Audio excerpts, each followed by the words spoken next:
a certain Superman in Marvel. Hey, fanfic family. So glad to see you here again to continue this incredible adventure. As always, kindly remember, this story is 100% fiction, so don't go looking for dimensional portals in your closet. All rights to this fantastic novel belong to the original author. We're just your humble narrators of epic tales. Are you enjoying the fanfic? Show it by subscribing to our YouTube channel and dropping us a like. And if you're impatient for more exclusive content, our Patreon is your happy place. Chapter 51 No Different. We won, Penny jumped up excitedly. Joshua, with Anna, a complete game novice, actually dared to think he could beat the combined might of her and Peter. It was outrageous. Penny put her hands on her hips, looking incredibly proud. Joshua silently increased the computing power of his super brain and said, "Let's play another round." Anna, somewhat frustrated, said, "Joshua, I'm sorry, I don't know how to play." "It's okay, Anna, everyone has weaknesses.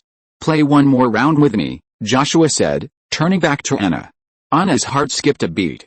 Joshua was so gentle. She nodded and said, "Okay then." Joshua's eyes were now particularly sharp. Peter said, "Joshua, you need to be more humble sometimes." Finally, they had defeated Joshua in his area of expertise.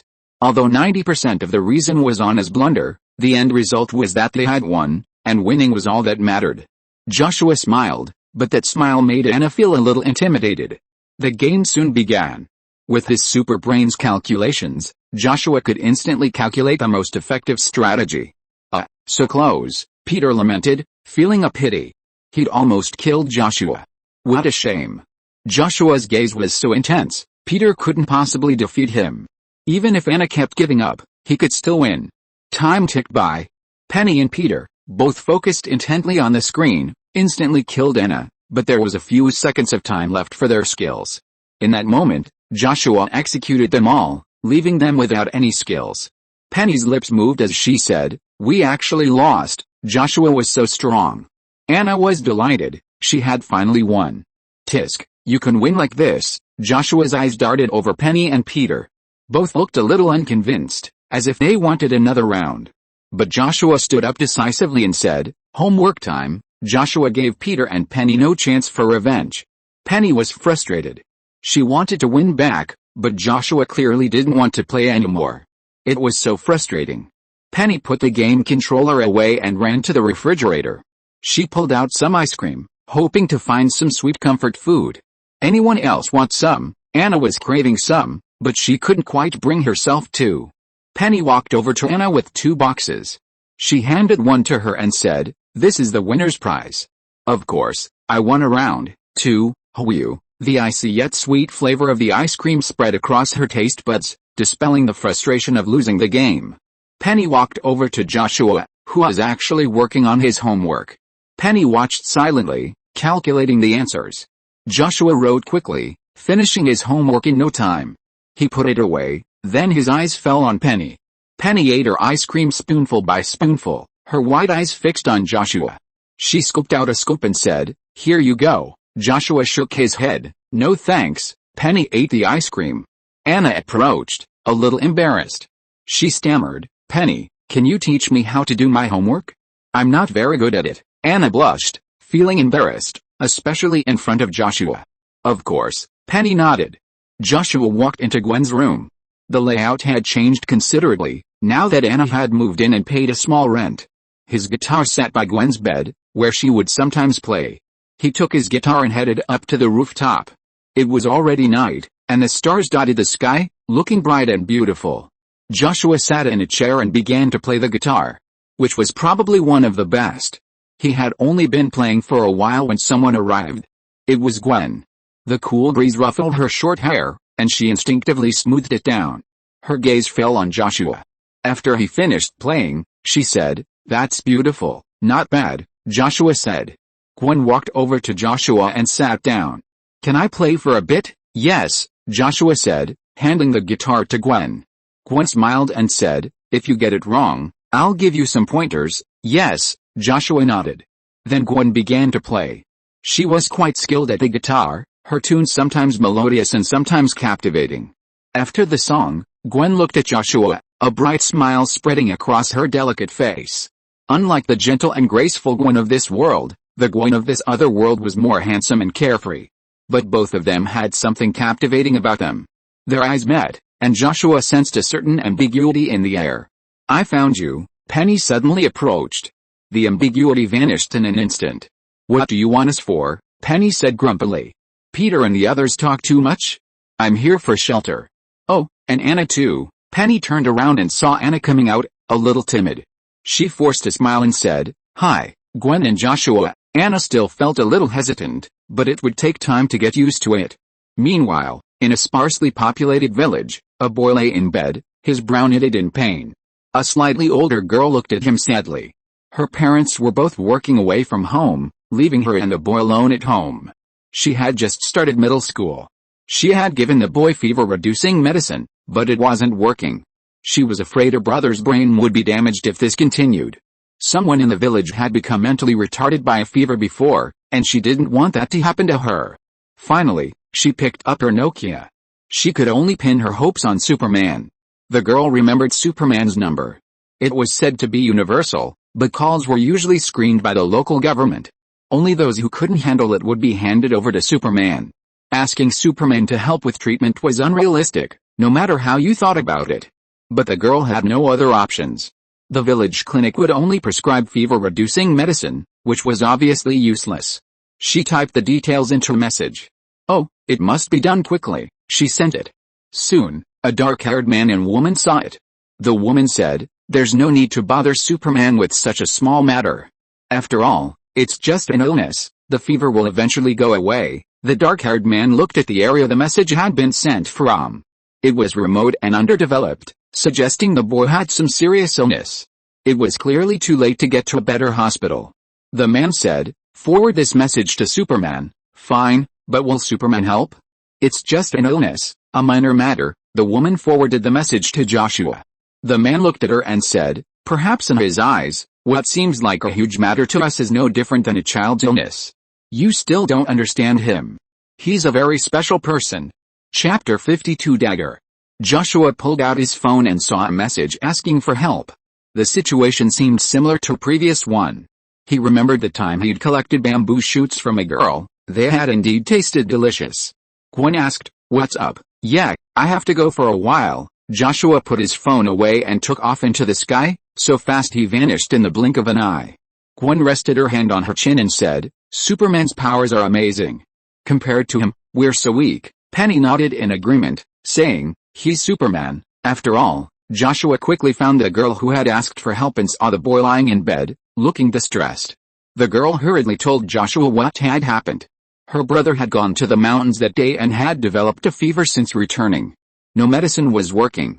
Joshua began to examine the boy and discovered that his illness wasn't caused by a virus, but rather by a demonic presence, much like the curse that had befallen the sexy teacher. But all that was needed was to dispel the evil spirit. Joshua easily dispelled it with his own strength. After the evil spirit was dispelled, the boy's expression became a little relieved, and the problem was solved.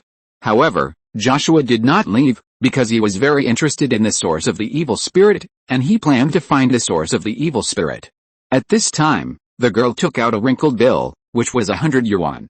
Looking at the familiar person on it, Joshua couldn't help but smile. He was really kind. Seeing Joshua smile, the girl felt that the smile was very gentle and beautiful. He was really handsome. The girl suddenly felt a little embarrassed. Although her clothes were washed clean, they were a little worn. Witty. But the girl only felt a little embarrassed. She looked at Joshua with her big eyes, and she also had her own little pride. The girl looked at Joshua with her clear big eyes. Joshua suddenly said, "I learned a magic trick not long ago. I'll perform it for you. If you give me your opinion, it'll count as a favor to me. And since I just helped your brother, we're even now. What do you think?" The girl looked at Joshua and nodded slowly, then said, "Is that okay?" She felt Joshua should have offered something more valuable. "Yes, that would be a huge favor to me," Joshua said. The girl nodded and watched intently. It was only right that she give an opinion, one that would help him. Joshua simply snapped his fingers, and in an instant the room was filled with flowers, vibrant roses, snow-white magnolias, and all sorts of unlovable things that appeared and vanished. The girl searched diligently for any flaws, but she didn't know what to say. The scene before her was like magic, utterly perfect. When it was all over, the girl, still somewhat unsatisfied, said, "I'm sorry, I felt it was perfect, like magic, really. I felt the same way. Thank you for your words, they put my mind at ease. Now, I must take my leave, beautiful lady." Joshua's figure dissipated into petals, a dazzling departure. The next moment, he reappeared in a forested area. He sensed an unholy aura. Following the aura, he soon arrived at a pitch-black cave. Without hesitation, he strode inside. Something moved in the darkness. The sound was eerie and terrifying in the silent space. But Joshua pressed on. There was nothing in this world that could frighten him. A moment later, he saw a monster, a fish-like creature with scales but limbs. It was hideous. Roaring and charging towards Joshua. It had gone mad, and something within it was controlling it. Joshua's eyes unleashed a heat beam that instantly sliced the fish monster apart, sending an object spilling out. It was a black dagger, entwined with resentment, which, over time, gradually transformed into evil energy. Perhaps it was the fish that came into contact with the dagger, transforming it into a fish monster. It was truly fascinating. Joshua picked up the dagger, and the evil energy began to invade his body, but upon sensing Joshua's immense power, it immediately retreated into the dagger. What a monster. The dagger looked quite nice, so let's transform it. Joshua was also very skilled in magic. He transformed the evil energy into harmless energy, and the dagger would continue to absorb all kinds of negative emotions, which would then be transformed into harmless energy, making it safe. Joshua brandished the dagger, pleased with himself. He said, "Take it home." Gwen and the others were still playing guitar on the rooftop when they saw Joshua return. Penny asked, "Did anything good happen to you?" Joshua took out the dagger and said, "This dagger possesses immense power. Anyone who wields it gains immense strength. It's worthy of being called a divine weapon, and it can also continuously grow stronger." Joshua showed it off. Penny didn't like the dagger. She said, "I prefer my spider mech." Penny's shrunken mech nodded under the spider's control.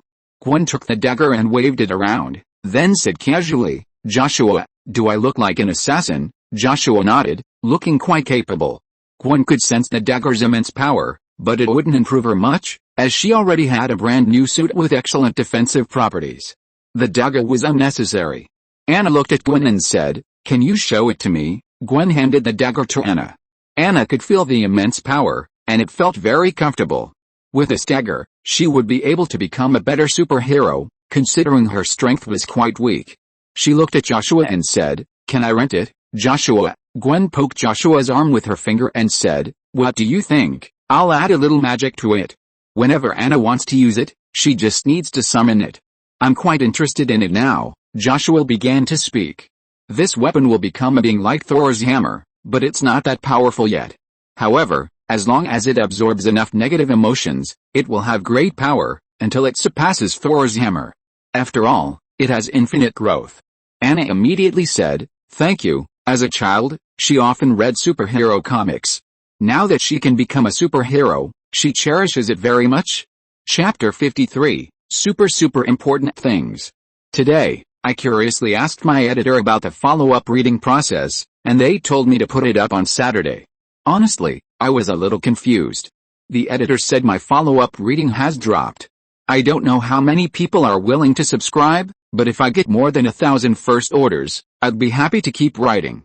I know the word count is low, but the editor told me to put it up. So I plan to put it up on Saturday, and I'll keep adding updates. I bow down. I bow down. I bow down. Chapter 54, Evil Dagger. Joshua spent considerable time modifying and upgrading the dagger, even spending some vibranium. Considering Anna didn't have a battle suit, Joshua crafted a suit using vibranium and symbiotic elements. The suit was integrated with a dagger. Whenever the dagger was summoned, the suit would appear. After the dagger was upgraded, Joshua could sense it continuously absorbing negative emotions and transforming them into energy with minimal side effects. The conversion rate was rapid. As long as there was evil in sentient life, the evil dagger would continue to grow. Joshua was very satisfied with the evil dagger. He picked it up and touched its body. It was handsome and exquisite, making him want to put it down. Then he found Anna. Joshua said, "This dagger is now called the evil dagger. When you want to use it, you can just call it directly, or silently. Try calling it first and let me see how it works. If the effect is not satisfactory, he will continue to modify it. Anna nodded and whispered, "Dagger of evil." As soon as she finished speaking, the dagger appeared before her, floating quietly in front of her. Carefully, Anna reached out and grasped the dagger. A second later, a black substance, originating from the dagger, spread madly, soon enveloping Anna completely. The black substance shifted, quickly transforming into a black, technologically inspired battlesuit. A black cape also quickly appeared. Wow, Joshua was astonished by Anna's exceptional figure. This girl truly lived up to her name as a succubus. This figure was the best he'd ever seen. Just looking at her was enough to make him feel incredibly aroused. Her every move sent a chill down his spine. Her battle scene always felt strange. Anna tried to move. She could feel the lightness of the suit, as if it were weightless and not constricting. It made her feel like she was naked. But most importantly, she felt incredibly powerful. It was a truly wonderful feeling. Wow, wow, wow, wow. At this moment, the others came over. Peter's eyes widened. Anna looked so alluring in her battlesuit. Wow, she's truly a succubus hybrid. Anna bent down to pick up an empty bottle. Peter's eyes widened as he watched her curves suddenly become rounder. This is too exciting. I can't handle it. His gaze fell on Joshua, and he saw that his expression remained as calm as ever. This guy, unfazed by such an outrageous, top-tier item, couldn't he be faking it? Gwen and Penny, however, seemed unfazed. Penny asked, "What abilities does she have?" That was what she was curious about. Anna slowly ascended, familiarizing herself with the power, then said, "She can fly, she has strong defense, she has self-healing abilities, and she's incredibly strong." After a moment's adjustment, Anna handed the dagger to Joshua, and her battlesuit quickly dissipated. Joshua took the dagger and said, "From now on, if you want to use the power of the malevolent dagger, just call upon it." "By the way, should we go to bed?" Peter asked, as they had classes tomorrow. "Come on, let's go to bed," Gwen yawned, feeling a little sleepy herself. Penny felt quite energetic, so she looked at Joshua and said, "How about we play a game before we go to sleep?" Joshua nodded. After playing a game, the two of them went to sleep contentedly. After Joshua entered his room, Gwen touched Anna and said, "You're amazing. I didn't realize you had such a great figure when you were wearing clothes. Is it because of your succubus bloodline?" "That's right," Anna said, feeling a little overwhelmed. This was the first time she had ever been so close to another girl. She had never had the chance to play with anyone her own age. Penny watched as the two of them tucked themselves under the covers and soon fell asleep. Anna and Gwen played around for a while before settling into bed. Early morning. Anna rose early. Aunt May's rent was so cheap, almost unnerving, that she was up early to help her prepare breakfast. Preparing breakfast for so many people was no mean feat. Noticing Anna, May said, "You can get some more sleep." Anna shook her head and began helping. May looked at Anna's hands. They looked rough. Anna had said before that she often worked on her family's farm, so her hands weren't particularly delicate. May thought Anna was a hard-working girl, and a hard-working and beautiful girl was always welcome.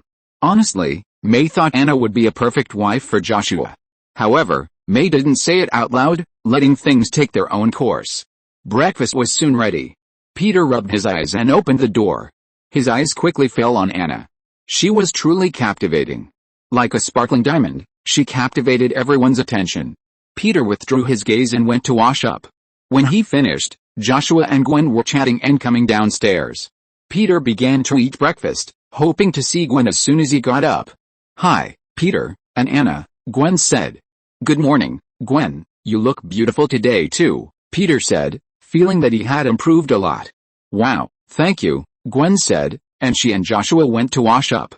Anna also started to eat breakfast. After Gwen and Joshua finished washing up, Penny came down. "Hi, good morning, everyone." Penny rubbed her eyes and went to wash up. She didn't move the whole time, and the spider mech did most of the work. Finally, Penny said, "Thank you." The spider mech piloted the mech and immediately said it was nothing. Peter finished breakfast first, then took out his phone to check. The big news was that Tony Stark had closed a big deal. Tony Stark. To be honest, Peter still respected Tony very much. After all, Tony was a genius. After browsing on his phone for a while, Penny also finished breakfast. Then the others said goodbye to May as usual, the lively Penny would be the first to jump out the door, like a lively rabbit. Sure enough, Penny rushed out of the room and said, "I'm the first one out today too." Penny seemed to have some obsession with being the first to go out. If you are listening to this novel on a channel other than Fanfic World, it means it was downloaded and re-uploaded without effort. We warmly invite you to visit our channel, Fanfic World. There you will find the original version of this story and many other novels of various genres. We look forward to seeing you dive into a world of incredible novels. Chapter 55: The Strongest Control of Anna. New York is a city that's never quiet. Even early in the morning, people are diligently robbing banks, just like the one being held right now. Watching the speeding police cars, Gwen immediately handed her book to Joshua and said, "We need to get going." With that, she ran away. Peter and Penny followed suit, but Anna was a bit slow to catch up. Anna's pigtails shone, looking quite amusing.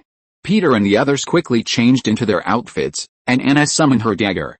A black battle suit quickly appeared, covering her. Finally, a black mask appeared, completely obscuring Anna's face. Then, Anna took flight. Penny piloted the mech and charged out. Despite its massive size, it was surprisingly agile and light, leaping without breaking the ground or making a sound. Gwen and Peter fired silk to tether to Penny's spider mech, then followed it. Anna flew behind them. To say she wasn't excited would be a lie. She felt incredibly excited, her heart pounding. They moved swiftly, finding the robbers in just minutes.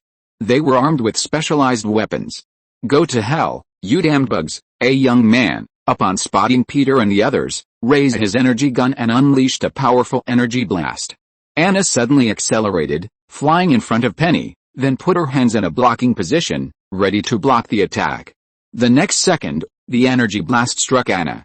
Many witnessed this scene, and they couldn't help but feel a sense of worry for this seemingly reckless yet incredibly sexy heroine. As the explosion began and the aftermath of the energy dissipated, they saw a breathtakingly voluptuous figure, both incredibly sculpted and captivating. "Oh my god, she's so alluring." Penny then controlled the mech, flinging Gwen and Peter out. They landed at breakneck speed beside the robbers. Gwen's slender thighs knocked one of the robbers unconscious with a single kick. She was incredibly agile, easily entangled a man attempting a sneak attack with her webs. Peter was even more swift, chattering as he attacked, seeming even more powerful. Anna suddenly landed and doubled over. "Ooh, ah.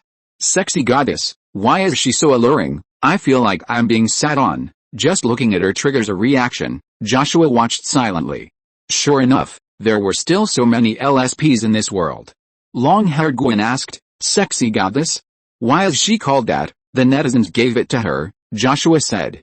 These online LSPs had already assumed Anna's nickname was Sexy Goddess. Gwen whispered in Joshua's ear, "Actually, mine's not bad, right?" Gwen's voice was low.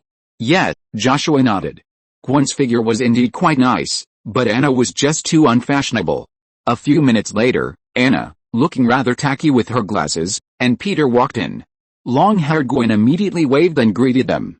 Short-haired Gwen walked over, took the book from Joshua, and said, "Good morning, long-haired Gwen." Long-haired Gwen smiled and said, "Good morning, short-haired Gwen." Meanwhile, Penny approached Anna, chatting with her and fending off some unpleasant boys. Penny's presence made Anna feel a little more at ease, and she was grateful for her. That afternoon, the Spider team members were out again, while Joshua slowly glided along on his skateboard.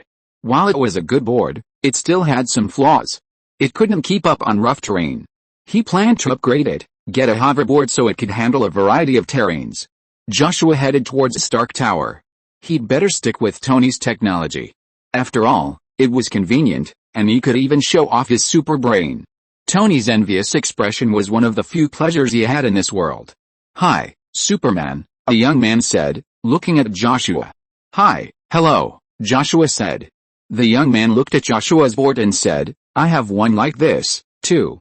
"It's a pretty good one." "Yeah, I think so," Joshua said. The young man was a skateboard enthusiast, and he chattered non-stop. Joshua listened silently. Finally, when they reached an intersection, he spoke. "Sir, your friends are waiting for you." The young man looked up and saw several people nearby. They were his friends. "Goodbye," the young man waved and quickly left. Joshua continued driving. A moment later, a luxury car pulled up. Happy rolled down the window and asked, "Sir, where are you going?" Happy was picking up a secretary, a very beautiful one. Upon noticing Joshua, she stopped to greet him. "I'm going to Stark Tower," Joshua said. "Let's go together." Joshua got in the car and saw Natasha. She was wearing a white shirt with the front buttons unbuttoned.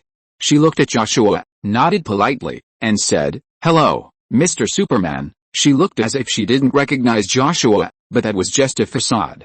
Her foot had emerged from her high heels, and her flesh-colored stocking foot was interacting with Joshua. "Joshua," he glanced at Natasha. She had such good expression control, managing to do something so flirtatious without showing any emotion. Joshua moved away a little. Her feet were sweaty. Natasha didn't show any emotion, but she was already internally berating Joshua. He didn't want to continue something so exciting. Chapter 56 Hoverboard. After getting off the car, Natasha put on a cool look, holding a blue folder and walking in front of Joshua. Happy went to park the car. Joshua originally wanted to take the elevator, but when he saw that there were quite a few people inside, he chose to give up. After all, it was too crowded, so he decided to fly. Joshua slowly flew up with his skateboard, and then flew directly to a higher place under the envious gaze of others. After arriving at the white and technologically advanced platform, Joshua slowly landed, and then he looked at a blonde woman who was only wearing a black coat. She was tall, and the coat could only barely cover her private parts, which looked looming. It was obviously a white tiger. Joshua didn't care. He had a mission today, and this woman was probably Tony's female companion. The woman tried to catch up with Joshua, but the next moment, Jarvis's projection appeared, saying, "Mom, how about eating something and changing?" The woman nodded, but her eyes fell on Joshua. While running into him earlier was a bit embarrassing, she didn't mind it. If possible, she'd also like to have sex with Joshua, the Superman. He was charming, his handsome looks voted the most beautiful by countless people. The woman returned to the big bed. Tony had just woken up. He drank something and then said, "Your name is S.M.R. "Tony, my name is Selena," the woman said. She wasn't frustrated at all. She and Tony had always been mutually beneficial. Tony needed to relieve his loneliness, and she could get what she wanted from him. "I know, Miss Selena." Tony invited the woman to join him for a drink. Joshua went to the workbench and began to work skillfully. Soon, he had designed a hoverboard capable of flying not only on Earth but also in space. Joshua also added a solar charging function. Of course, he couldn't always carry the skateboard around, so after some thought, he added some PIM particles to make it smaller. To prevent damage, he also opted for vibranium. The skateboard was completed quickly, the design took about 10 minutes, and assembly was even faster. Soon, a technologically advanced skateboard appeared. Joshua stepped on it, and it gradually floated up, about 20 centimeters off the ground. The height could be adjusted. After circling the room on the skateboard, Joshua nodded in satisfaction. He quite liked it. "So you came here just to build a skateboard?" Tony approached, leaning against the door frame with a glass of wine in hand, looking at Joshua with a look of resignation. "Yes, it's convenient here," Joshua said, clutching the skateboard. Tony finished his drink and handed the glass to a robotic arm. He said, "There was a party last night." "It was quite a party. I can see the woman there had a nice figure," Joshua said. He then shrunk the hoverboard, picked it up, and casually placed it in his bag, which already contained a number of small toys. Among them was the spaceship he had made earlier. Seeing Joshua about to leave, Tony said, "By the way, I have a party in a few days. Do you want to come?" "Not interested," Joshua said, and he left. Then Tony saw Joshua reach into his bag and pull out a small skateboard. The skateboard rapidly enlarged in his hands, becoming the size of a normal skateboard. Tony's eyelids fell slightly. Was Joshua showing off? Did he have complete mastery of PIM particles? Tony hadn't mastered PIM particles yet, so he was definitely showing off, right? Joshua stepped on the skateboard and flew off. Tony curled his lips. Jarvis sent Miss Selena away. "I have to be serious, or I'll be looked down upon." Tony had his own pride. "It was just PIM particles, wasn't it? Look at how I completely conquered it." Joshua flew around New York on his hoverboard. He could definitely use this new toy for a while. It was incredibly fast, and it could go even faster. Suddenly, Joshua adjusted his direction and soared straight into the sky. He climbed higher and higher, and soon he was near a space station. His speed was impressive. "Oh my god, there's someone outside the station." A dark-haired young man spotted Joshua. "He's Superman," a woman observed, noting him. Tisk, tisk, tisk, Superman. Joshua's gaze fell on the sun. Could the hoverboard withstand the sun's intense heat? Suddenly, curiosity piqued. Joshua grabbed the board and launched himself toward it. What's he going to do? I don't know. In a moment, Joshua was near the sun. He grabbed the board and plunged into it. The sun's power strengthened Joshua's body, but the speed wasn't as dramatic as the first time. Joshua still remembered the exhilarating feeling of being instantly overwhelmed by power the first time he entered the sun. By this time, the skateboard was scorching hot.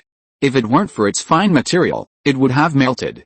It lasted only a few minutes before the sun's force destroyed it.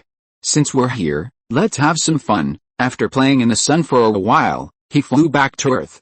It was time for dinner. He could have just opened the portal and returned, but flying such a long distance would have been too much fun. It would have been boring to fly from home to school without even accelerating. Now, the distance was far enough, so he could have a blast. He also planned to break his previous record. Anna was helping May prepare the food while the others stood up for justice. Anna found being a superhero difficult, and she didn't like the online comments about her figure. She was annoyed by the constant barrage of negative comments, so many were just so. She decided to go home and help Aunt May. Being a superhero is so hard. She admired Peter and the others. They too had their fair share of negative comments, but they still managed to be superheroes. Joshua flew to Earth and went to Stark Tower. His previous hoverboard was broken, so he needed to get a new one. Amid Tony's sullen expression, Joshua rebuilt a skateboard and even upgraded it. Then, Joshua opened the portal and returned home. Upon arriving, he saw Anna setting the table. "Hi, Joshua," Anna said with a smile. "Hi, Anna, let me help you." Joshua joined in, helping to set the plates. The tableware was quickly set. Chapter 57 is really good. Even he was injured, but thankfully, he has a strong regenerative ability, so these injuries will heal quickly. The damned Electro escaped today, too. Luckily, dinner was plentiful tonight, which was a comfort. After dinner, Joshua was about to go play games when May said, "Joshua, can you help? We're out of snacks and fruit." "Sure." Joshua nodded and walked out, but Gwen, Penny, and Anna soon followed. "Joshua, let's come with us. We need to buy some things too," Gwen said. Penny trotted over to Joshua and said, "I need lots of snacks." Anna just smiled shyly. She looked as down to earth as ever with her glasses and a few freckles.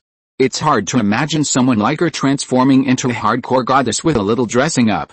Her baggy clothes didn't seem to show off her figure. Joshua knew exactly what to buy, while Penny bought tons of snacks, chips, and sweets.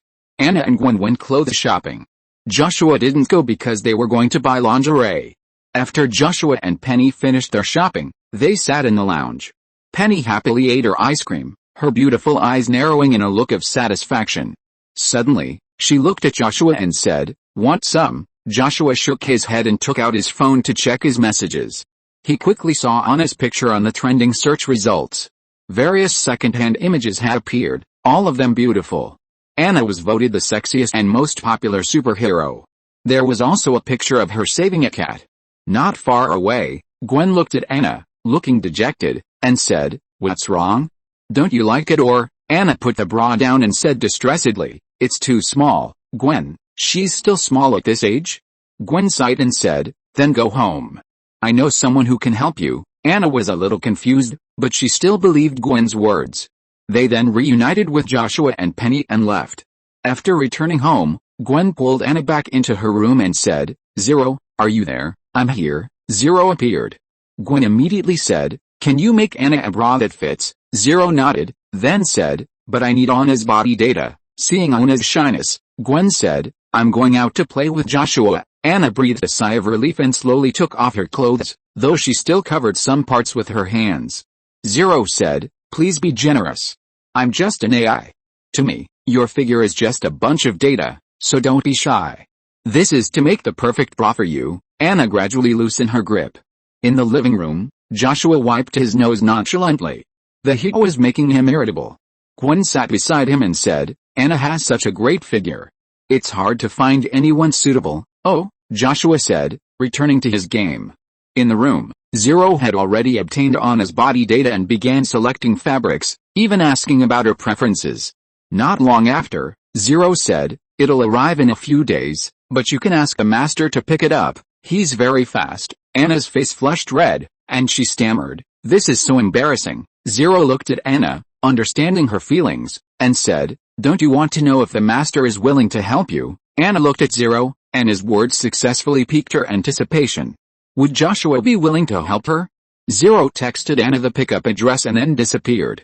Anna silently dressed and went to the living room, hoping to ask Joshua for help, but she couldn't bring herself to speak. Anna sat silently beside him. After Gwen went to take a shower, Anna moved slightly closer to Joshua and said with some difficulty, "You're really good at gaming." "Yeah," Joshua replied. Anna felt a little frantic. Why did she say such meaningless things? After a moment of silence, she pursed her lips and was about to speak. Joshua spoke. "Gwen said you couldn't find a suitable bra, so she asked Zero to help. If Zero helps, it'll probably take a few days to deliver. After all, it's made legally. Zero should have given you the address. Do you want me to get it back for you?" Anna nodded for a moment before saying, "Thank you, no problem, it'll only take a few seconds," Joshua said. As for why he didn't charge, it was obviously because he had already done so. Anna showed Joshua her phone. Joshua looked at the address and said, "I see," then he left. Anna felt her heart pounding. Joshua was so kind. Anna stood up and took a deep breath. Soon, Joshua entered. He handed her a paper bag and said, "Here you go." Joshua then sat back down to play his game. Only games could give him a sense of challenge. Anna returned to her room with the bag. She changed into the bra and matching panties. They were very comfortable, and she moved around a bit, feeling good. There were other styles in the bag as well. Anna tried them on one by one. The girl in the mirror was so charming. Anna looked at herself in the mirror with her chest puffed out and her head raised. She was indeed quite good looking. Chapter 58 Warriors of Faith. Thursday. Joshua got up, but he didn't leave immediately. After all, he could tell from the sounds that Anna was getting dressed, so he had to wait. Lately, he'd sensed a surge in the power of faith, especially within the quantum realm. He could sense an increase in faith, and even the emergence of several deep believers, whose strength had reached level 3. The power of faith these deep believers provided far surpassed that of ordinary believers. "Let's go explore the quantum realm this afternoon." "Joshua, it's time to get up." Gwen knocked on Joshua's door. "Got it," Joshua replied. He then stood up, opened the door, and walked out. Gwen was in the room. She said, "Good morning, Joshua." "Gwen, good morning." They left the room. Peter and Penny were sitting in the living room, eating breakfast, while Anna was washing up. A few minutes later, Anna emerged. She greeted the others, her movements feeling much more natural, now more familiar. Joshua and Gwen then went to wash up together. Gwen still made some annoying gestures, but Joshua had gotten used to it. Soon, they washed up and went to the living room. May hugged Joshua and said, "Good morning, Joshua." "Good morning, Aunt May." Joshua patted May on the back. Then, May told Joshua to go get breakfast. Just as they were eating, the sirens of police cars rang out. Peter quickened his pace, and Penny grabbed his bread and ran out. Gwen drank a glass of milk and followed after them. Anna, after a moment's thought, followed suit. In a matter of moments, Joshua was the only one eating breakfast. Anne suddenly felt much calmer. May said, "They're working hard, too. Well, after all, they have to run around and deal with troublesome people." "Aunt May, I have to go," Joshua said as he finished his breakfast and stood up. Joshua pulled his hoverboard from his clothes and threw it to the ground. The small hoverboard quickly expanded, returning to its normal size and floating lightly. Joshua stepped onto his hoverboard and rushed towards the school. "Hey, Superman, where did you get that cool skateboard?" a young man exclaimed, looking at Joshua's hoverboard. "Isn't it so cool?" he asked. "I really want one." Joshua looked around, seeing the crowd watching him, probably curious about the hoverboard. "I made it myself." Then, Joshua quickly rode away on his hoverboard. Time passed. Soon, he arrived at the school. The hoverboard shrank rapidly and flew directly into Joshua's clothes. The students nearby stared at him in amazement. That high-tech hoverboard was the dream of so many boys. And Joshua had looked so handsome. "Hey, Joshua, can I have a moment of your time?" a well-dressed girl asked. Joshua was so dazzling. If she became his girlfriend, she would surely become the most dazzling girl in the school. She wanted to be the dazzling girl. Sorry, Joshua has to come with me. Long-haired Gwen had spotted Joshua earlier and was about to say hello when she saw someone plotting something nefarious. So, she stepped forward decisively and took Joshua's arm. Gwen pulled Joshua away. Gwen didn't forget to glance back at the girl and said, "She's quite pretty." "Yeah," Joshua said. Hathaway's first class was today. No telling what she'd wear, but she looked incredibly sexy in anything. Arriving in the classroom, long-haired Gwen began reading, chatting with Joshua. Peter and the others soon arrived. Short-haired Gwen came over and took the book. Her relaxed expression suggested that the enemy she encountered today was relatively easy. Short-haired Gwen and long-haired Gwen engaged in another exchange, chatting. Joshua, standing nearby, couldn't help but glance over. Two identical people, one with long hair, the other with short. Class soon began. Hathaway arrived today wearing a long dress, and not a thong, but white lace. Though it was a little strange, it made it all the more difficult to look away. One couldn't help but want to see the lace clearly. It felt fresh. Hathaway's eyes flicked over to Joshua. He must have seen it. It felt quite exciting. Hathaway began her class. Time slipped by. It was afternoon. Joshua returned home, put his school bag away, and used PIM particles to infiltrate the quantum realm. He could sense that many people here possessed the power of faith. That faith was flourishing. Joshua didn't appear immediately. He went invisible and began observing the people. He soon found a woman, clad in a white battle suit, battling a monster. The white suit and cape clearly bore the marks of a believer. The woman was a level 3 warrior of faith. She flew up and, with a single punch, destroyed the monster. Then, she landed slowly, and the woman began to dispose of the monster's corpse, apparently intending to use it as food. After dealing with the monster, the woman began to mutter something. "Great God of the world, thank you for giving me the power to defeat monsters. Thank you for allowing us to fight injustice," the woman continued to mutter, and Joshua listened silently. She continued to mutter for a long time before carrying the monster away. Joshua followed her. Soon, the woman arrived at a small tribe. "Thank you, Sasha, and the great God of the world," an old man said tremblingly. The power of the God of the world had given them a better life. At least they could now have enough food. Sasha put the monster down and said, "Let's prepare it and use it as food." Suddenly, a little girl came over. She was limping and looked like she had a leg problem. Sasha said, "Sally, you can rest at home." Sally smiled sweetly and said, "Now that I can walk again, I must walk more. Thank you, great God of the world, for allowing me to walk again." Sally had been a healthy child a few years ago, until she was attacked by the Conqueror Kang's men. Losing the ability to walk was incredibly painful for her, but fortunately, the God of the world descended upon her, and after believing in him, her injuries gradually healed, and now she can barely move. It's going to be online tomorrow. I beg you all to help me. If the first order gets over 1,000, I'll update it with over 8,000 words every day. I really beg you all. Chapter 59 Warriors of Faith. Sally looked at Sasha happily and said, "I have a feeling that if I can become a 4th-level believer, my leg will be completely healed." Sasha couldn't help but touch Sally's head and said, "If we sincerely believe in the God of the world, he will sense our sincerity." Sally then pulled out a painting, a portrait of Joshua, and said, "It's hard to believe. He looks so young, so handsome." "Yes, I was also shocked when I first saw him. He is so mysterious, so powerful." The two sisters talked, while Joshua watched silently. This faith was quite interesting. The power of faith was provided by the people. To him, it was as if someone had given him some magical power. Joshua began to walk. Most of the people in this village were 2nd-level believers, with almost no 1st-level believers. They were truly devout. The power of faith provided by these villagers alone could give an ordinary person the power of a 4th-level believer. Faith was flourishing. Joshua continued to walk. "Dad, why can't we freely use the power of faith?" a little boy asked his father. Using the power of faith could easily accomplish a difficult task. A man nearby looked at the boy and said, "This power is a gift from God, a miracle. We should respect it. And we can do it with our own strength, right?" "Oh," the boy muttered, still feeling that God had given them the power to use. Joshua watched calmly.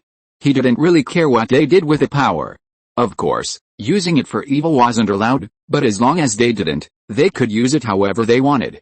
After all, it was the power they had received from them. Next, let's see how Conqueror Kang was doing. Joshua flew towards Conqueror Kang's base and soon found him. He was furious, roaring at his subordinates. Waste, Joshua's figure gradually emerged.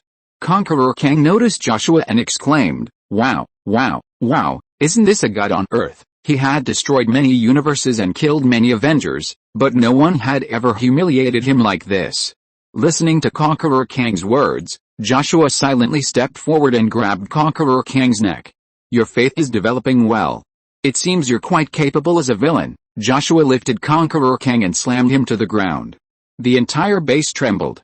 Joshua sat down in Kang's former seat, propping his head with one hand and saying, "You're too weak." Conqueror Kang, severely injured by Joshua's blow, struggled to his feet and said, "You'll meet them. You'll meet thousands of me. Even you will pay the price. The others will bleed." "Oh, I'm looking forward to that day," Joshua said calmly, hoping these Kang variants would bring him some surprises. Otherwise, it would be really boring. Conqueror Kang looked at Joshua and said, "No one is invincible. I once thought I was, but now I'm exiled here. Your arrogance will one day cost you." Joshua propped his head up and silently looked at Conqueror Kang. He said, "Oh," his tone was calm, without any hint of sarcasm or anything else. However, this tone infuriated Conqueror Kang. He roared, "You are so arrogant, shut up." Joshua raised his hand and flicked his fingers. A powerful force surged towards Conqueror Kang. Conqueror Kang immediately unleashed an energy barrier. But Joshua's power was so immense, so terrifying. The barrier shattered, and Conqueror Kang was sent flying. Joshua's force instantly inflicted heavy damage on Conqueror Kang, sending him careening through the wall. Joshua's tone was calm, yet it seemed to tinge with disappointment, as if to ask Kang why he was so weak. "I can easily crush you, so don't challenge me again." Conqueror Kang remained silent. Joshua on the throne had already released a terrifying aura. He was certain that if he said anything, Joshua would kill him. Joshua surveyed Kang's base for a moment before saying, "By the way, I have to go home for dinner. Goodbye." Disappointing Conqueror Kang, only after Joshua left did Kang roar, unleashing a furious blast of energy that destroyed any subordinates who came near him. Superman, you humiliated me, you'll regret it." Leaving the quantum realm, Joshua opened the door to go to dinner and saw two Gwens, one with long hair, one with short. At that moment, the long-haired Gwen took Joshua's arm and said, "Joshua." The long-haired Gwen smiled brightly, and Joshua briefly wondered if both the short-haired and long-haired Gwens were wearing wigs. Short-haired Gwen dressed up as long-haired Gwen, while long-haired Gwen dressed up as short-haired Gwen. Joshua silently observed the two. They were having a blast. He knew nothing. Joshua interacted with the long-haired Gwen as usual. Long-haired Gwen blushed slightly, and glanced at short-haired Gwen, who was gritting her teeth.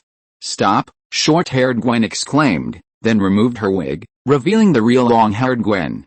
"Hey," long-haired Gwen also removed her long hair, revealing her short hair. "I'm short-haired Gwen," she said. "Wow, is that so?" Joshua exclaimed. Long-haired Gwen approached Joshua and said, "You know it, right, Joshua?" "I don't know, but we have to go eat now," Joshua said, and left. Long-haired Gwen was furious. What if short-haired Gwen pretended to be her when she wasn't around? Joshua would definitely not refuse. Damn it, but short-haired Gwen wouldn't do that, would she? They went downstairs. Dinner was already ready, but there was one more person. Red-haired Mary Jane waved and said, "Hi." The two Gwens and Joshua. "Hi, Mary," Joshua said. What was Mary doing here? Mary walked over to Joshua and said, "Can you help me?" Mary Jane wanted to film a commercial, but the production company insisted that Joshua come along. He was the biggest star right now. Mary Jane told Joshua there would be a large advertising fee. Mary Jane shook Joshua's hand and said, "I'll pay for it." Well, since Mary said that, there was no need to refuse. Joshua nodded. "As long as the first 1,000 orders are over, I'll definitely write over 8,000 words a day. So, I'll leave it to you all tomorrow." Chapter 60 Before Crossing the World. Friday. Joshua woke up yawning early in the morning.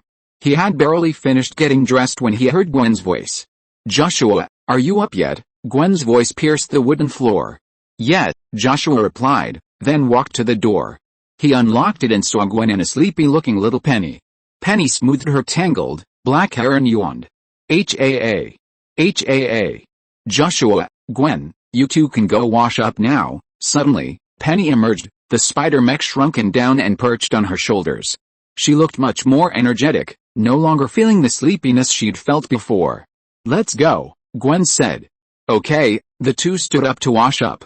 Standing in front of the mirror, Gwen stroked her short hair, remembering yesterday. Yesterday, long-haired Gwen had suddenly had an idea and told her she wanted to switch identities with her so Joshua could guess who was who. They then swapped identities while wearing wigs. When Joshua returned, she approached him affectionately as long-haired Gwen. Joshua didn't resist. Instead, he interacted with her very intimately. Honestly, it felt quite nice. Unfortunately, long-haired Gwen quickly gave in and revealed her identity.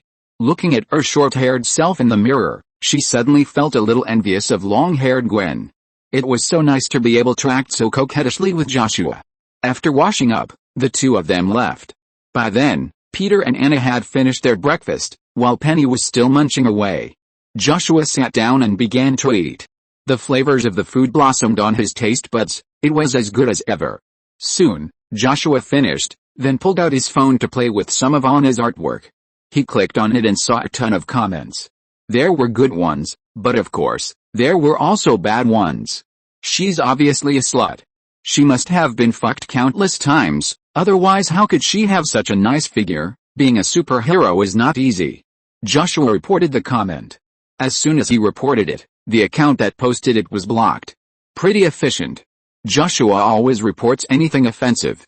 What's wrong with that? A few minutes later, Gwen finished her breakfast. After the others left, Gwen and the others quickly left. After all, another crime had occurred, and they had to help. Joshua pulled out his hoverboard and threw it to the ground, causing it to rapidly expand. Tomorrow is Saturday, and Joshua plans to use Saturday and the weekend to explore other universes. Honestly, he's quite excited, wondering if he'll encounter anything interesting. Joshua stepped onto his hoverboard and began to move forward. "Hi, Joshua," a black girl spotted him. It was Jenny, trotting over to him, a book in hand. "Hi, Jenny," Joshua replied. The two began chatting as they walked. "Joshua, my friend is inviting me to a party. Would you like to go?" Jenny looked at Joshua, hoping he'd go. "Sorry, I don't like parties," he said. Jenny sighed. As expected, Joshua wasn't going, and she didn't force him. She glanced at Joshua's hoverboard and said, "That's really cool." "Yeah, it is," Joshua agreed. Jenny smiled, then ran a hand through her hair before speaking. "Where's Peter?" "Yeah, Peter's helping people," Joshua said. Jenny began to talk about Peter, from their childhood. "By the way, Joshua, you've always looked so mature, ever since you were little." Jenny recalled the Joshua of the past, adorable yet expressionless. "Oh, really?" Joshua said. Anna flew up and caught someone falling from the sky. It was a girl, thrown from the ground. Peter, Gwen, and Penny had already reached the roof. Peter looked at the man in front of him and said, "Hey, sir, this isn't the place for bungee jumping." The man turned around, revealing his bloodied face, his bones and flesh visible beneath the skin. He muttered to himself, "I sacrificed my face, my family, everything for power." The man had undergone a hellish experiment to gain power, and that power had inflated his spirit, making him believe that the so-called law was merely a shield for the weak. He didn't need it, and he felt he could make new rules. He arched his body and suddenly rushed out like a wild beast. Penny drove the Metro directly into it. Bang! The man and the Metro collided. It was obvious that the Metro was more powerful. The man was knocked away and his body rolled several times before coming to a stop. He slowly stood up and said, "Since you have such great power, why don't you work with me to formulate new rules?" Peter said, "Sir, why don't you design a game? Then you can make the rules. If it's good, I might buy it." The man grinned and said, "Life is a game, leave the updates to me and the subscriptions to everyone else, please." Chapter 61 Before the Crossing. While the man was quite capable, he was facing 3 Spider-Men. With their coordinated attack, he was left defenseless. He was also quite resilient, enduring a full 10 minutes of beating from Peter and the others before finally collapsing. Peter wrapped the man in webs before handing him over to the police. He specifically warned them to be careful. After giving them instructions, he quickly left. Peter soon reunited with Gwen and Penny. He said, "We have to go." Gwen nodded, and her suit quickly vanished. Penny jumped out of her spider mech, which then shrank in an instant and landed in her hat. "Let's go," Penny said. The three of them headed towards the school. School. Joshua looked out the window. An old man was walking through the school. He wasn't moving fast, but he looked energetic. He seemed to be searching for something. Joshua knew he was checking to see if he had vandalized the school. But today, he was destined to find nothing. At that moment, long-haired Gwen sat next to Joshua, reading a book. A moment later, Peter and the others arrived. Short-haired Gwen walked straight up to Joshua and said, "I'll get the book." "And good morning, long-haired Gwen." "Good morning, short-haired Gwen." Long-haired Gwen smiled, a gentle and graceful smile, like a graceful young lady. Joshua handed the book to short-haired Gwen. "Thank you, Joshua." Short-haired Gwen took the book and turned to leave. Long-haired Gwen looked at Joshua and whispered in his ear, "Did you really not recognize me before?" Joshua said, "You know, when I'm not using my powers, I'm just like an ordinary person." Long-haired Gwen looked at Joshua suspiciously, and after a long moment, she slowly said, "Is that so?" Time passed. The first class this morning was taught by a bald teacher. He didn't pay much attention to the students, so his class was quite noisy. Even Peter would exchange a few words with a fat boy sitting next to him. Joshua's mind wasn't on class. He was thinking about tomorrow's time travel. He had no set destination, everything was random. He didn't know if he'd end up in the zombie universe. If he did, he'd probably have to fight hungry zombies. Honestly, he was kind of looking forward to seeing a zombie superhero. Joshua's hand twirled around his pen. It had been ages since he'd felt this excited. The last time he'd felt this excited was before he'd traveled through time. Since arriving in this universe and growing stronger, he'd felt the things that made him happy had become increasingly rare. This time, traveling to an unknown universe, filled him with anticipation. It had been a long time since he'd felt this excited. It was noon. Long-haired Gwen looked at Joshua and said, "I have to go and uphold justice." "Goodbye," Joshua said, and then he left the classroom. As he left the school, he pulled out a skateboard from his jacket. A skateboard shrunk by pin particles. He threw it to the ground, and it rapidly grew larger. Once it was the size of a normal skateboard, Joshua stepped on it and began to move forward. Soon, he saw a crowd gathered below a building. A girl was breathing deeply, apparently contemplating suicide by jumping. Joshua could see the girl's fear. She must be overwhelmed by something. He drew closer, and suddenly, he heard an old man say, "Jump. You're not human if you don't." The girl's expression gradually calmed, perhaps with a firm resolve, and she took a step forward. Just as everyone expected her to fall, a staircase seemingly made of crystal suddenly appeared at her feet. "What are you doing?" Joshua lifted the old man who had spoken earlier and threw him high into the air. The old man's screams echoed in unison.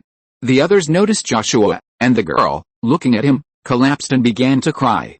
The girl said, "They always bully me. I can't take it anymore." Joshua slowly flew in front of the girl and said, "You should fight back, fight hard." The girl looked at Joshua and said, "I have no power, and no money." The old man landed, but Joshua threw him high into the air again. Joshua said, "It's okay. I can give you power, but you'll have to pay for it." The girl wiped her eyes and said, "I don't have anything to pay you. I only have $10, that's enough. Give me $5, and I'll give you power," Joshua said. Help. Help." The old man landed again, and Joshua threw him away again. The girl gave Joshua the $5, and after receiving the money, he gave her the upgraded app. The girl could use the power of a second-level disciple. Joshua then said, "I have to go home for dinner." The girl looked at the old man falling from the sky and said, "What should we do with him?" Joshua waved his hand and said, "You decide." "Goodbye." The girl was stunned. Joshua clearly didn't want to save the old man. Although he was a bit mean, but the girl grabbed the old man. I'm sorry, I'm so sorry," the old man cried bitterly. He was terrified, but he didn't want to die yet. The girl lowered the old man to the ground and said, "You've been punished." The girl looked at Joshua's back as he left. "Shia. Oh my God, you're okay." A woman rushed out and hugged the girl. "Sister, I'm fine. I saw Superman, and he said I should fight back," Shia said. She knew many people in the school were bullied, and she wanted to change that. The woman hugged the girl tightly and said, "I should have paid more attention to you." The woman was busy with work and had little time to care for Xia. She had never expected Xia to have suicidal thoughts. She kissed the girl's hair and said, "Xia, I'm so sorry. I should have, woo woo woo. Xia, please don't leave me, sister. I'm sorry, I was so weak," the girl said. Her sister worked so hard, working so hard every day so that she could go to good school. The police arrived. One of them restrained the old man and said, "Sir, you will be punished. I'm so sorry. Normally, the police wouldn't arrest this old man, but with Joshua involved, things were different. This is the second chapter, and there's more to come. You should know that I don't have any drafts saved, so I'll have to write slowly. Don't worry. If you are listening to this novel on a channel other than Fanfic World, it means it was downloaded and re-uploaded without effort. We warmly invite you to visit our channel, Fanfic World. There you will find the original version of this story and many other novels of various genres. We look forward to seeing you dive into a world of incredible novels. Chapter 62 The Day She Dies is the end. After a quick meal at home, Joshua rode his hoverboard to school, passing many people who greeted him along the way. He often walked this route, making him familiar to the neighborhood. Joshua remembered Hathaway's class that afternoon. What would she wear today?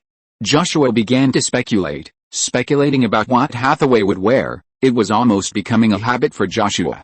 Arriving in the classroom, Joshua sat quietly. "Hi, Joshua," said Gwen, who had long hair, and the others. They arrived just before class was about to start. As soon as she sat down, Gwen fanned herself with her hands. They had run and were almost late for class. Anna sat down in her seat, panting slightly. While this was perfectly normal, it made the boys around her stiffen. The boys swallowed silently, and Anna's post-run panting seemed magical. Anna, of course, didn't notice. Her gaze fell on Joshua and Gwen. She saw Joshua carefully helping Gwen cool down, and she was envious. Anna took out her textbook and flipped open the pages. Under Penny's careful guidance, she was already able to solve some moderate problems, a progress that made her feel somewhat pleased. Today, she still had some problems assigned by Penny, which she found a bit difficult. After all, she wasn't as smart as Penny. About 5 minutes later, Ms. Hathaway arrived. She was wearing a long white dress that revealed a portion of her calves, which looked smooth and voluptuous. In short, very alluring, especially for those obsessed with legs, a truly stunning sight. It was white lace today. Joshua looked at Hathaway. He didn't know if it was his imagination, but whenever his eyes rested on her, her breathing quickened a little. Hathaway calmed her restlessness as she continued the class, her eyes occasionally glancing at Joshua. It was afternoon. Joshua returned home, while the others went about their usual superhero duties. Joshua sat in the living room as May began preparing dinner. Joshua got up to help, and with his speed, the dishes were ready in no time. Afterward, they only needed a little prep work before they could be eaten. Since the rest of the day wouldn't take much time, Joshua went to the living room to play games. A few minutes later, Anna returned. She felt Peter and the others were capable of handling the criminals, so she decided to come back and help Aunt May. Preparing dinner for so many people was no small feat. "Hi, Anna," May hugged her and said, "No need to help. Go play with Joshua." Anna was about to say something when May pushed her over to Joshua's side. Anna was unsure what to do for a moment, but after a moment, she sat down next to Joshua and silently watched him play. Anna felt content simply sitting next to him, but after a brief moment of satisfaction, she wanted more. She felt greedy. The closer she got to Joshua, the closer she wanted to get. Desire was truly terrifying. Suddenly, Joshua handed Anna another game controller and said, "Let's play together." Anna wanted to refuse, saying she was a jerk and would only screw Joshua over, but she couldn't bring herself to say it. She silently took the controller and played along. With Anna joining the game, Joshua instantly felt the difficulty increased significantly. Wow, weight training was quite fun. Even with Anna, he could win. About 3 hours later, the others returned. Dinner was served as soon as they arrived. After dinner, Joshua watched the sunset from the rooftop while Gwen sat on the sofa, playing guitar. Penny was carefully helping Anna with her homework, while Peter was in the living room, chatting loudly with 2 adult Peters.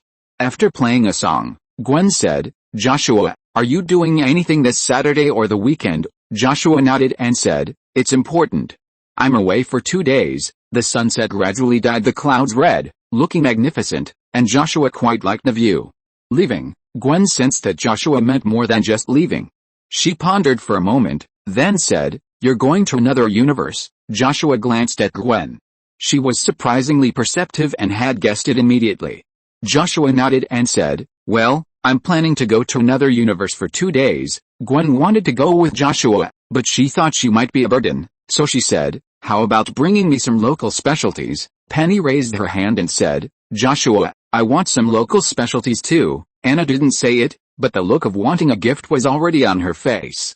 Joshua nodded and said, "I will." At night, Joshua sat on the edge of a tall building's rooftop when a slender woman approached. She wore a white shirt with the front buttons unbuttoned, revealing a fair complexion that was a feast for the eyes. The woman walked over to Joshua, sat down beside him, and said, "I heard you were leaving." She had heard about it from Tony, so she planned to talk to Joshua today. "Yeah, I'm going away for 2 days," Joshua said, gazing at the brightly lit city. Natasha asked, "If you leave, aren't you worried about May getting attacked? The day she dies is the end of the world." Joshua's tone was calm, so calm it almost sounded like a joke. Natasha knew he wasn't joking, but she felt a bit shortchanged. So she asked, "Remuneration, I need it." Joshua's gaze settled on Natasha's face and he said, "What kind of reward do you need? Money? Or a peaceful life? Ask for it, and I'll give it to you." Natasha smiled and shook her head, "None of that." "Close your eyes and I'll tell you." Joshua slowly closed his eyes. If Natasha were to attack him, she wouldn't even be able to break his skin, so he closed his eyes calmly. Natasha cupped Joshua's face and kissed him. She quickly realized his kissing skills were still quite immature. He was probably still a complete novice. To imbue a god with one's own colors was a truly insane feat, and Natasha was thrilled. After a moment, Joshua pushed Natasha away and said, "Is this what you want?" "Yes, I just want this. You can leave without worry. If May dies, I will definitely die before her. After all, this world will no longer exist after her death." Natasha looked at Joshua, and seeing that he was a little confused and puzzled, she continued, "You are God, you are everything. Is there any reward in this world that can be more tempting than you?" Joshua looked at Natasha for a long time before saying, "Is that so?" And Chapter 63 I was hit by a meteorite when I just traveled through time. Early in the morning, Joshua woke up and opened the door to see Gwen, Penny, and Anna. "It's hard to imagine anyone could hurt you, but Joshua, you still have to be careful," said the short-haired Gwen, a concerned look on his face. "Yes, I will," Joshua said. "Remember to come back early." Penny hugged Joshua, and Gwen followed suit. Joshua reached out and patted their backs. Suddenly, he felt a dampness on his face. Turning slightly, he saw the short-haired Gwen sticking out her tongue. Anna also cautiously hugged Joshua, feeling almost overwhelmed with joy. Joshua said goodbye to the others, ate a breakfast May had prepared, and then left. "Joshua, be careful," May said. "Yes," Joshua nodded. He reached up to the rooftop, surveyed his own world, and then pulled a spaceship from his clothes and threw it out. The spaceship grew, little by little, until it became enormous. The spaceship then slowly descended and the hatch opened. Joshua walked through the hatch and entered the ship, plopped down on a chair. The hatch slowly closed. The spaceship then soared into the sky, suddenly emitting an orange light. This light formed an orange teleportation tunnel in front of the ship. Joshua didn't know where he would go, for this was an unknown adventure. The spaceship rushed in an instant, and then the orange teleportation tunnel gradually disappeared. Titan. At this time, Star-Lord, Drax the Destroyer, Mantis, Spider-Man, Iron Man, and Doctor Strange were fighting Thanos on Titan. Although it was a battle, it was actually a one-sided battle. Thanos, with the 4 Infinity Stones of power, space, soul, and reality, was too powerful. The battle soon drew to a close, and Doctor Strange was defeated by Thanos. Iron Man looked at the disabled people around him and took action. Iron Man's attack was successful, causing Thanos to bleed slightly. But Thanos quickly sent Iron Man flying with a punch. Iron Man's suit was already tattered, and he struggled to his feet. Thanos declared, "Tony Stark, you're not the only one cursed by knowledge." Iron Man replied, "Really? Now I just want to curse you." Thanos smiled, clenched his fist, and harnessed the power of the Infinity Gauntlet and the Infinity Stones. Meteorites from far away in space were summoned, and they rained down upon Tony Stark. Iron Man despaired at the sight of the meteorites. If his suit hadn't been so severely damaged, he could withstand the onslaught. But now, with most of his body exposed, he couldn't escape. Just as he was about to despair, an orange teleportation tunnel suddenly appeared. A spaceship flew out, and a shower of meteorites descended. Instantly, the sky was thick with dust. Thanos slowly approached Doctor Strange, grabbed him, and said, "Hand over the Time Stone, and I can allow half of Earth's population to survive." Doctor Strange, gripped painfully by Thanos' massive hand, noticed from the corner of his eye the spot where Iron Man had been buried by the meteorite. A sudden breeze arose there. An incredibly strong gust of wind swept away the dust that filled the sky. A dark-haired young man in a black battlesuit and a black cape suddenly floated in the air, his expression slightly displeased. Behind him was a spaceship, and beneath it stood Iron Man. Thanos, sensing danger, turned and saw Joshua. "Who are you?" Thanos, now possessing 4 stones, feared no one. "I'm just a passerby who got hit by a meteorite." "You were the one who hit me with it, weren't you?" Joshua asked. He had been happily traveling through the universe, but he hadn't expected to be struck by a meteorite upon arrival. The impact was so powerful that even his spaceship sustained some damage. While it was minor, it didn't stop Joshua from getting angry. Thanos casually tossed Doctor Strange aside like trash. He glanced at Joshua, the power of the stone making him feel invincible. He slowly raised his hand, a purple glow emanating from his glove, and a beam of purple energy shot towards Joshua. Iron Man attempted to knock Joshua away, knowing the sheer power of Thanos' attack. Bang! He slammed into Joshua, but couldn't move him at all. Joshua's eyes unleashed heat vision. In an instant, the two powerful forces collided, and Joshua's heat vision pierced Thanos' energy attack with overwhelming force. After piercing Thanos' attack, Joshua's heat vision sent Thanos flying. In a split second, Thanos' body was largely destroyed. However, he used the power of the stone to modify his own damaged reality. Thanos slowly stood up, looking at Joshua and asking, "Who are you?" Anyone who could dissolve the power of the Power Stone was undoubtedly extraordinary, even he couldn't do it without the other stones. The man before him was incredibly powerful. Joshua looked at Thanos and said, "You attacked me for no reason, so you should apologize. The gem on your glove looks nice. Give it to me, and I'll let you go." Iron Man had a bad feeling. Suddenly, Joshua stepped up to Doctor Strange and said, "I saved you, so you should give me the Time Stone." Doctor Strange replied, "I won't give it to anyone, and you won't be able to find it." "Wow! Is that so?" Joshua exclaimed, and before Doctor Strange's shocked eyes, he retrieved the Time Stone from the special chamber where Doctor Strange had hidden it. "Now it's mine," Joshua declared. "No," Doctor Strange angrily tried to attack Joshua, but Joshua waved his hand gently, and mud enveloped Doctor Strange.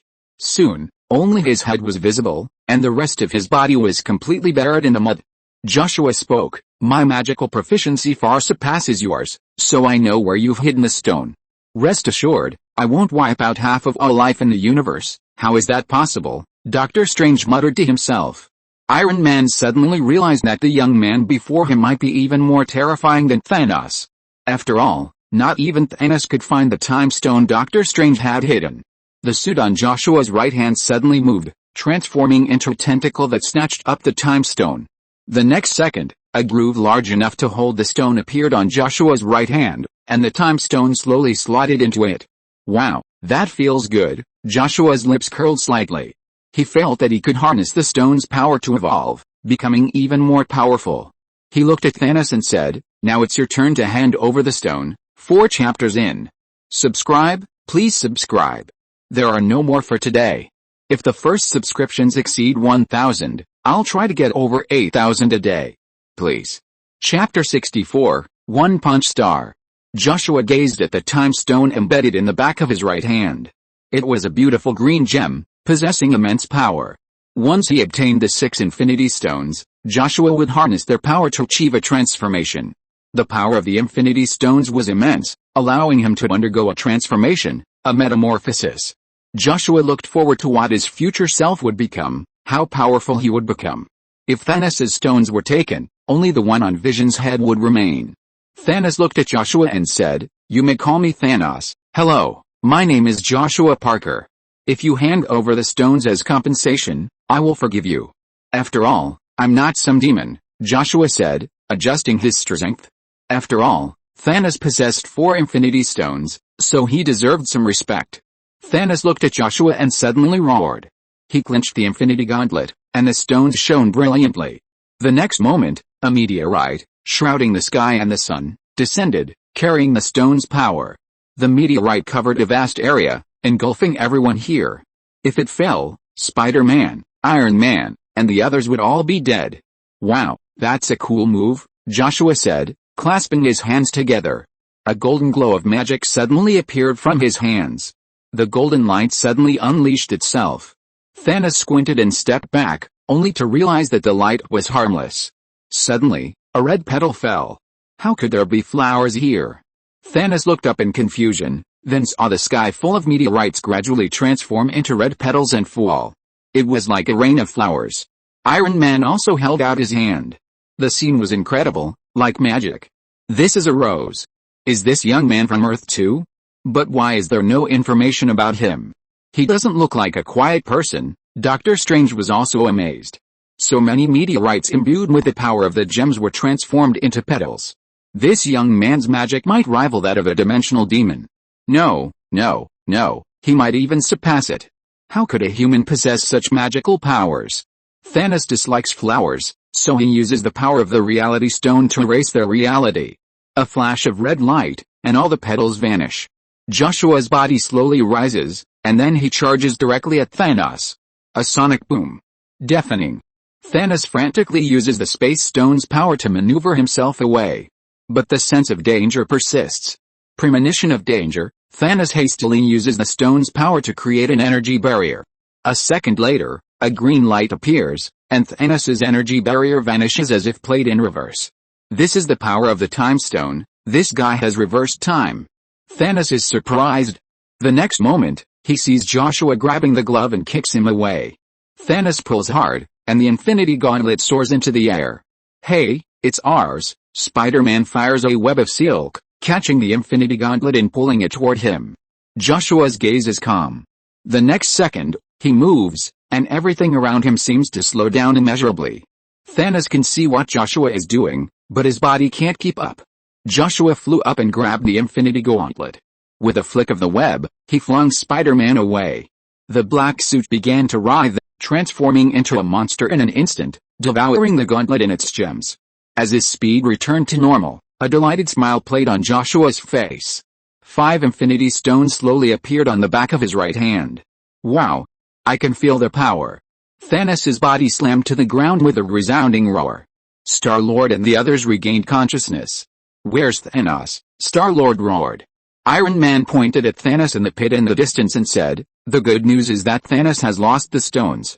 The bad news is that they are in the possession of someone even more dangerous. Star-Lord pointed his gun at Joshua and said, hand over the stones, boy. Joshua's lip curled slightly as he spoke. The last one is on Earth, Iron Man said, with Banner and Captain America on Earth, and Wakanda, you can't win. Iron Man only wanted to scare Joshua, but of course, it was likely to be useless. Joshua stroked his chin and said, the vision was your creation, so I saved you. In exchange, I'll give you Vision's Infinity Stone. Iron Man looked at Joshua in surprise and asked, how do you know about Vision, Doctor Strange? Then, quietly escaped his control and approached Thanos, saying, we need to join forces. You don't want him to take the Infinity Stones, do you? Thanos stood up and said, yes, they're everything to me. I want them back. Joshua smiled but said nothing. By then, Star-Lord, Destroyer, Mantis, Doctor Strange, Iron Man, Spider-Man, and Thanos had formed a new team, with one goal, to reclaim the Infinity Stones. Joshua's right hand suddenly shone with a brilliant purple light. He looked at everyone and said, are you still skeptical? The Infinity Stones are mine, Thanos roared, charging at Joshua. Joshua's lips curled slightly as he slammed his fist into the ground. A burst of purple energy erupted, instantly crumbling the ground. The purple energy engulfed everyone in the planet, sending Thanos flying. Doctor Strange declared, we have to leave. That punch will cause the entire planet to crumble and shatter. He opened a portal and let everyone escape. They seemed no match for him. Thanos didn't leave, he roared and charged forward again. "The stones are mine." A blue tunnel appeared behind Joshua. Joshua's ship transformed into a mecha and walked towards him. "Goodbye." Joshua stepped into the blue tunnel, and the mecha followed him inside. Thanos slowly stopped, standing dazed on the crumbling planet.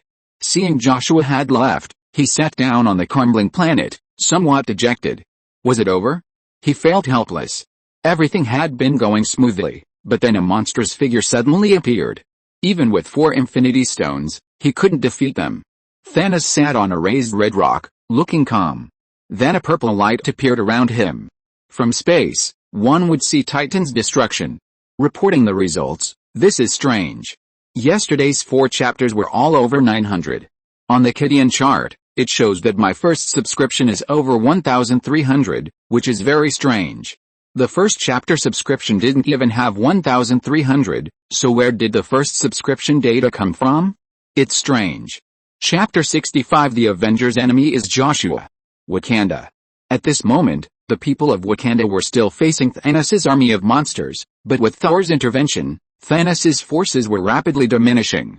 In a dense forest in Wakanda, Vision stabbed Corvus Glaive with his weapon. He then collapsed in pain, having been stabbed earlier. "Are you okay?" Captain America stood up and approached Vision. "Not so good," Vision said, clutching his abdomen. The two sat on the ground, watching the battle nearby, which was nearing its end. Thor, wielding Stormridge, was a formidable sight. Dr. Banner, wearing the Hulkbuster armor, approached. His Hulkbuster had lost an arm, and the armor was riddled with damage. Banner asked, "Is everything okay?" "The gems weren't stolen," Vision said, relieved a little after killing Corvus Glaive. Soon after, the others arrived. Black Panther, accompanied by a black woman, and the Winter Soldier, armed with a gun, also approached.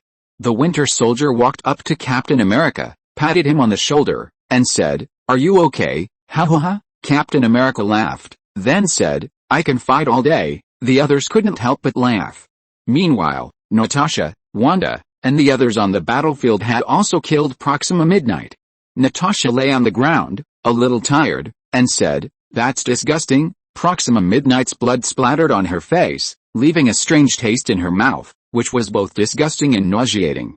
Wanda, worried about Vision, stood up and said, "I have to go check it out." Red energy emanated from Wanda's hands, and she flew up.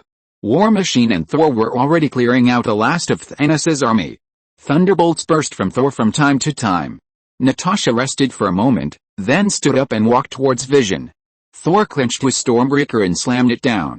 In an instant, the ground erupted in a torrent of lightning, engulfing the surrounding monsters in an instant. Thor was now powerful, yet filled with rage and fury. Only killing Thanos could appease his fury. A vast number of Asgardians had been slain, and their vengeance needed to be avenged by Thor, and only Thor. The tree men at his side were equally invincible.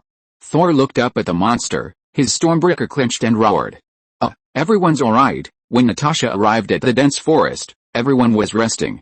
The battle had been exhausting, but thankfully they had won. Natasha felt she deserved some rest. Wanda, holding Vision, looked deeply distressed, holding him tightly. Just then, Doctor Strange's portal opened, and Spider-Man, Iron Man, Star-Lord, Destroyer, and Mantis emerged one after another, each with a solemn expression. Doctor Strange emerged last. Tony, Banner approached Iron Man, his face a little worried. "We're fine." Iron Man knocked on the Hulkbuster armor. He wanted to say something humorous and insulting, but when he thought of the young man in the black suit on Titan, he couldn't say it. He sat on the ground a little dejected. Everything happened too fast. If he had been given a little more time, he believed that it would not be like this. Seeing Iron Man's serious expression, Banner couldn't help but say, "What happened to Tony?" The others also looked at Iron Man. Iron Man felt that it was difficult to open his mouth. He didn't know what to say. Should he say that they were about to face an enemy more terrifying than Thanos? Should he tell them that this enemy could destroy the Earth with one punch? Spider-Man spoke quickly and told them about Joshua. Everyone looked at each other. Thanos was actually defeated, and he couldn't defeat him even with the 4 gems? Doctor Strange said, "I'll get the gems back." Captain America's gaze fell on Thor and he said, "Thor, he has even more powerful weapons now, so he should be able to fight." Thor's prowess on the battlefield managed to give Iron Man a glimmer of hope, albeit only a little. The power of the gems was too great, and he wasn't sure what Joshua would do once he got all 6. Iron Man said, "Then we'll just wait here for him." Of course, he needed to change his suit, which was already in tatters, clearly unable to continue fighting. A few seconds later, Iron Man's suit arrived, repairing Banner's Hulkbuster armor. He sat on a wooden stake and said, "Does anyone have something to eat?" "I'm hungry." Spider-Man raised his hand and said, "I'm hungry too." Black Panther immediately sent for food. Captain America asked, "Is he strong?" Star-Lord then said, "He could destroy the Earth with one punch." He could still vividly remember Joshua's punch. Its power was truly terrifying. The Destroyer then spoke up, "Did that young man just now kill anyone? Or does he have a grudge against one of you?" Everyone looked at each other, then said, "It seems not." The Destroyer said, "Then give him the gem." "To be honest, I quite like how he handled Thanos." Captain America said, "What if he wants to destroy the world? We can't let him have the power to threaten the universe. That would be a threat to the universe, but he can destroy the Earth without the power of the gem." Spider-Man couldn't help but say. The argument began. Wanda said, "I can destroy the gem. As long as she took the gem from Vision, she would destroy it." At this time, Doctor Strange said, "He has the time stone, which means he can turn back the time to when the gem was not destroyed." Doctor Strange's words quieted the argument. Black Panther said, "There's always a way. From your conversation, I can tell this guy isn't some butcher, at least not like Thanos. If possible, we can negotiate." Natasha said, "What if he uses the gem's power for evil?" Tony looked up at the sky. It was a brilliant blue. Today was supposed to be a big day for him and Pepper Potts, but so much had happened so unexpectedly. He honestly didn't know how he could defeat Joshua. Although Thor, with his new weapon, gave him some hope, it was still too slim. But this tiny glimmer of hope made him reluctant to believe Joshua was truly so hopelessly powerful. Just then, a channel of blue energy formed not far from them. "So I have to update 8,000 words a day. I'm the first to subscribe. This feels strange. By the way, I might have made some mistakes in Marvel's settings, so please let me know and I'll fix them. Feel free to let me know if you have any feedback, and I'll do my best to address it. Please. I beg you to subscribe." Chapter 66, Trash Infinity Gems. Blue energy quickly coalesced into a tunnel. As the tunnel appeared, everyone tensed. Captain America shouted, "Avengers!" Hearing this, the others felt a sense of relief. Iron Man donned his new suit, but his outlook was less optimistic. Spider-Man also prepared for battle. The tunnel was finally complete, and a figure emerged. He wore a black suit with a gem embedded in the back of his right hand and a black cape. He looked quite young, like a high school student. The young man had already emerged, and behind him stood a towering mecha. The mecha looked intimidating, even taller than the Hulkbuster. The blue tunnel behind Joshua gradually dissipated, and the mecha quickly shrank, transforming into a spaceship that flew around Joshua. Seeing everyone in their fighting stances, Joshua couldn't help but ask, "So you want to fight me?" Captain America looked at Joshua seriously and said, "The gem is too powerful, and you're dangerous. We won't give it to you." The others nodded. Natasha said, "Kid, you should go back to class." Doctor Strange looked at Joshua and said, "Give me back the gem." That's speechless. "So, Tony, you think so too? You want to fight me?" Joshua asked. In his world, he often visited Stark Tower, so he had a good impression of Tony. Iron Man looked at Joshua and said, "I need to know what you're up to. I know our chances of victory are slim, but if you want to use the gem to destroy the universe, then I'd rather die fighting." "Tisk, you're just trying to shake a tree." Joshua's lips curled slightly. "Let me see what you're capable of." Almost instantly, everyone sprang into action. Dr. Banner, controlling the Hulkbuster armor, rushed towards Joshua and brought down his iron fist. Iron Man also rushed over to Joshua, punching him. Black Panther and Captain America also arrived. Facing the 4 attacks, Joshua didn't even need to defend himself. The Hulkbuster armor and Tony's iron fist struck Joshua, but they didn't faze him at all. Black Panther and Captain America's fists also struck Joshua. Their punches were equally ineffective. Are you guys here to make fun of me?" Joshua had assumed they must have some incredible abilities to choose to fight him, but their actions suddenly made him feel ridiculous about his serious preparations. His expression gradually grew serious. The next second, A terrifying and surging purple energy exploded with Joshua as the center. Dr. Banner, Iron Man, Captain America, and Black Panther were knocked over by this powerful force. Star-Lord and the others quickly retreated to the side. They believed the destroyer was right. Joshua simply wanted the gems, so they should give them to him. He was so powerful, yet he was willing to speak calmly. They had already given him enough respect. Not giving him the gems would be ungrateful. If he hadn't seen Joshua's star-bursting punch, he might have helped. But after witnessing that terrifying blow, he realized the folly of fighting Joshua. This guy was far more powerful than Thanos. And he had previously saved them from Thanos. So, Star-Lord and his companions chose not to fight. The Winter Soldier swung his robotic arm to attack Joshua. Joshua unleashed a burst of heat vision, destroying the arm. The powerful impact sent the Winter Soldier flying, slamming him into the wall. Spider-Man punched Joshua. "Hey, Peter," Joshua said with a smile, then grabbed Spider-Man's hand.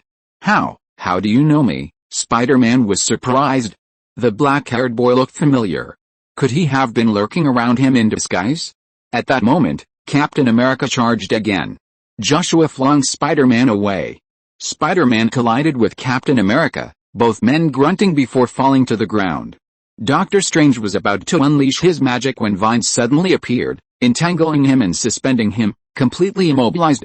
"Your spell was too obvious," Joshua said, looking at Doctor Strange. Natasha rushed over and punched Joshua. The sight of Natasha reminded Joshua of the Natasha from his own world, similar in appearance, yet different within. So, Joshua threw her without mercy. Natasha knocked Spider-Man, who had just stood up, back away. Meanwhile, Thor, still slaying monsters, noticed something was amiss and flew towards Joshua, his speed swift. He soon witnessed a shocking scene. Numerous Avengers lay dead, their lives uncertain. Only Captain America stood staggering before a young man. "I could fight you all day," Captain America declared. They were defeated, and so quickly, in barely a minute. Behind him stood Wanda and the severely injured Vision. Joshua had already thrown Captain America away several times, but he was like a man on a steroid, constantly running at him. It was a bit annoying. Joshua wasn't going to hold back any longer. Did he really think he couldn't kill them? His patience wore thin again and again. Just then, thunder cracked in the sky. Joshua looked up slightly and saw Thor. With a roar, Thor hurled his Stormbreaker at Joshua. The Stormbreaker, laced with the power of lightning, struck him furiously. Joshua raised his hand, using the power of the gem to block it. But the Stormbreaker fiercely split the gem's energy. It split the gem's energy and struck Joshua on the shoulder. In an instant, a shockwave of energy radiated from Joshua. Captain America, staggering, was sent flying, as were the others. Only Thor, the god of thunder, suddenly rushed down. He grabbed the handle of Stormbreaker and brought it down with all his might. "This rubbish Infinity Stone," Joshua couldn't help but exclaim. This thing couldn't even withstand Stormbreaker. But the scene was a bit like Superman vs. Steppenwolf. Could he shatter Stormbreaker? He thought he could give it a try. Thor noticed Joshua's black suit being sliced open by Stormbreaker, but the sharp blade couldn't cut through Joshua's seemingly delicate skin. Joshua's gaze fell on Thor. He opened his mouth and exhaled slightly, causing the temperature to plummet. Thor felt a terrifying, extreme cold force, a force even surpassing that of the frost giants. A freezing breath. Stormbreaker was instantly frozen. Joshua raised his hand, clenched it into a fist, and slammed it down. Bang! With a resounding roar, Stormbreaker shattered under Joshua's punch. The resulting massive energy sent Thor flying. Please subscribe, and everyone is welcome to give suggestions, so that I can accumulate experience and write better content. Chapter 67 Thor was beaten violently. Everything fell silent after the massive energy blast. The previously lush forest was now awash in mud and trees. Wanda had previously used her powers to block the blast to protect herself and the severely injured Vision, but the force of the blast was so overwhelming that she only managed to withstand it for a moment before being sent flying. After they both hit the ground, Wanda frantically ran to Vision and asked, "Are you alright?" Vision glanced at Joshua and said, "Wanda, you have to destroy my gem." Joshua was too powerful, nearly impossible to defeat. Even Thor, armed with his new weapon, was unable to break through Joshua's defenses. No, Wanda cried, hugging Vision. "He has the time stone. Even if it's destroyed, he can restore yours. Joshua had already reached Vision and began, I saved Stark on Titan, and your stone is my reward? Before Joshua could finish, Thor rushed over, knocking Joshua back a few steps. Thor glared at him, his rage like a wild animal. Thor rushed out again, his speed increasing and his ferocity even greater. He punched Joshua with an absolutely devastating blow. Thunder erupted, like Thor's fury. Joshua raised his hand and caught Thor's fist. The force of the thunder pounded Joshua's body, but it didn't hurt him at all. Thor's attack was painless to Joshua. This guy was simply all talk and no action. Thor swung his fist again, but Joshua kicked out with a fierce kick. Thor flew away with a sonic boom. Joshua, already disturbed several times, was clearly no longer in a good mood. Joshua also flew away, followed by a sonic boom. Joshua punched Thor while he was still in midair. Iron Man stared at the sky, all he could hear was the sonic boom, while Joshua's figure was already so close that he could no longer see him. Iron Man sensed Joshua's anger and felt he had to do something, otherwise Thor might be killed. He slowly stood up and said, "You win, we will give you the gem." The sonic boom abruptly stopped, and Joshua, holding the dying Thor, threw him to the ground. Spider-Man quickly caught him. Captain America was about to say something, but Iron Man said, "I will take full responsibility for anything that happens." Joshua couldn't help but look at Stark and said, "Wise choice." He walked over to Wanda and Vision. Joshua snapped his fingers, and various devices appeared around him. This was Joshua using the power of the reality stone to modify reality, so it didn't have any. Wanda looked at Joshua and said, "If anything happens to him, I'll go crazy and attack you." "Oh, we'll talk later," Joshua said, sending Wanda away. Then he got to work, removing the gem from Vision's forehead. It was an easy task, and he was incredibly fast, removing it in less than half a minute. He even helped Vision repair his body. After all, this guy was also Jarvis, and Vision was benefiting from another Jarvis. The Jarvis in his world was a very capable artificial intelligence and one of Zero's inspirations. After removing the gems, Joshua put away the equipment and then set the final gem in his right hand. Captain America then looked at Joshua and said, "If you do evil, we will fight you to the bitter end." If Captain America hadn't said anything, Joshua could have ignored him, but the fact that he spoke made Joshua irritated him. He said, "The power of the 6 gems should be amazing. I want to experiment with them. You seem suitable, so I will choose you as the experimental subject." Joshua snapped his fingers. This made everyone alert, and the next second Captain America's body changed.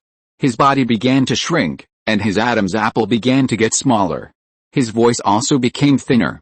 In just a moment, Captain America turned into a sexy girl with big breasts, a thin waist and a nice butt. Before Joshua traveled through time, he had seen people pairing Iron Man and Captain America together. Although he was not very interested, it was fun to play a prank on them now. Joshua knew Tony's taste very well, so the Captain America in front of him completely turned into Tony's ideal partner.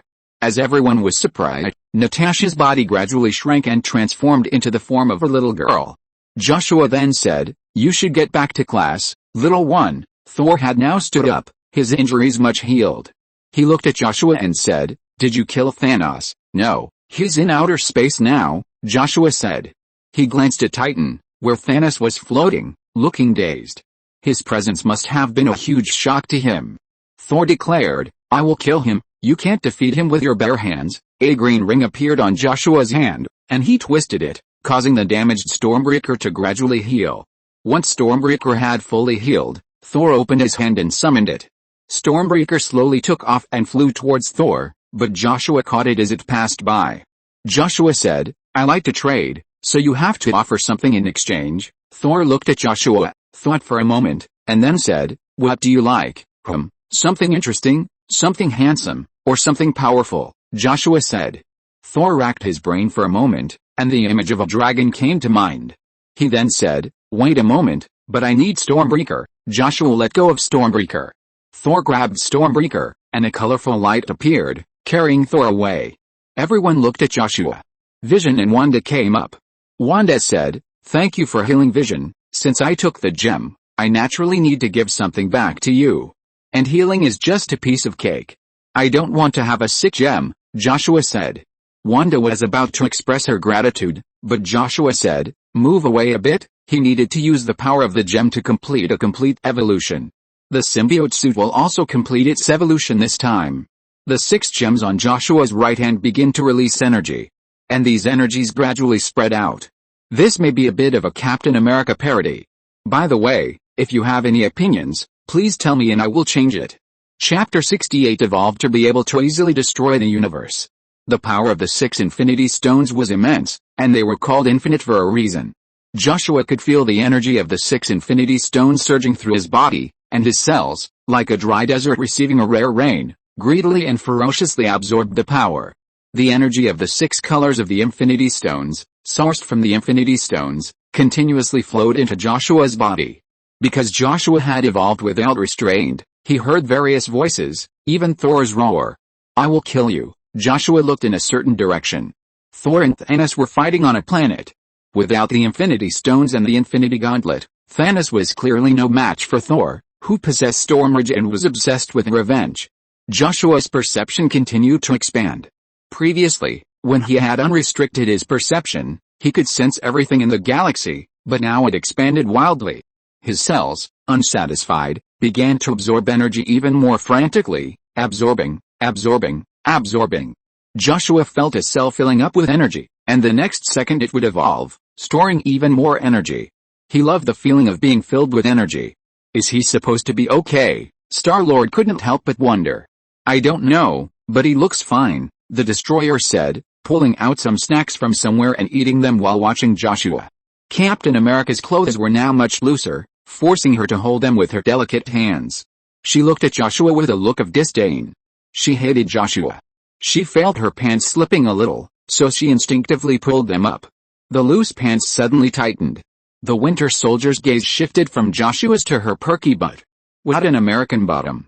He glanced around and saw Iron Man, Falcon, and even Spider-Man all fixated on it. These guys were outrageous, but it was truly perky. "Is he absorbing the gem's energy?" Black Panther asked. "Yes," Dr. Strange nodded. The amount of energy Joshua was absorbing was terrifying. Time ticked by, and after about half an hour, Joshua stopped drawing energy, because the Infinity Stones were no longer enough to fuel his evolution. So he paused. He could hear the sounds of the entire universe and see every corner of it. The Infinity Stones didn't grant him any new powers, but they significantly enhanced all his existing abilities. If his icy breath had previously frozen the entire galaxy, now he could freeze the entire universe. This was a tremendous force, so powerful that Joshua felt he could shatter the universe with just the slightest effort. His heat vision could penetrate planets throughout the universe, allowing him to strike targets on the other side of the universe from Earth with perfect precision. Joshua was pleased with his strength and then looked at the symbiote suit. It was still useful, so he used the power of the stones to evolve it again. The immense power delighted the symbiote, making it happy. After a few minutes, the symbiote suit began to stir, and a hideous head emerged. It looked at Joshua. It liked Joshua. It liked such a powerful host. Joshua looked at the symbiote. Why did it look a bit like a female? It looked just like a woman possessed by venom. Joshua tilted his head, suddenly remembering the female Venom comics he'd read before the time travel. It felt not bad. The symbiote hadn't been like this before, but now, after its evolution, it had a high intelligence. And its weakness to sound waves had been eliminated during his transformation. Even if it were to inhabit a cat, it would have the power to explode a star. The symbiote's evolution was quickly complete. The glow of the Infinity Stone's energy gradually dissipated, and Joshua adjusted his power back to a sufficient level. He didn't want to hear the sounds of the universe, that would be too irritating. The symbiote also merged with Joshua's body. It loved being inside Joshua's body, feeling enveloped in infinite energy, so comfortable it almost cried out. Joshua glanced at the Infinity Stone on the back of his hand. Gwen and the others want a local specialty, so I'll give it to them. Dr. Strange looked at Joshua and said, "Can I have the Time Stone back? I'd trade with you." Dr. Strange had a good idea of Joshua's character, and the stones were no longer of much use to him. Destroying the universe with them? He could probably do it without them now, so the stones were just as good as nothing to Joshua. Wow, of course. What are you willing to trade? He offered one for Gwen, one for Anna, one for Penny, one for Aunt May, and one for himself as a keepsake, just enough to keep one extra.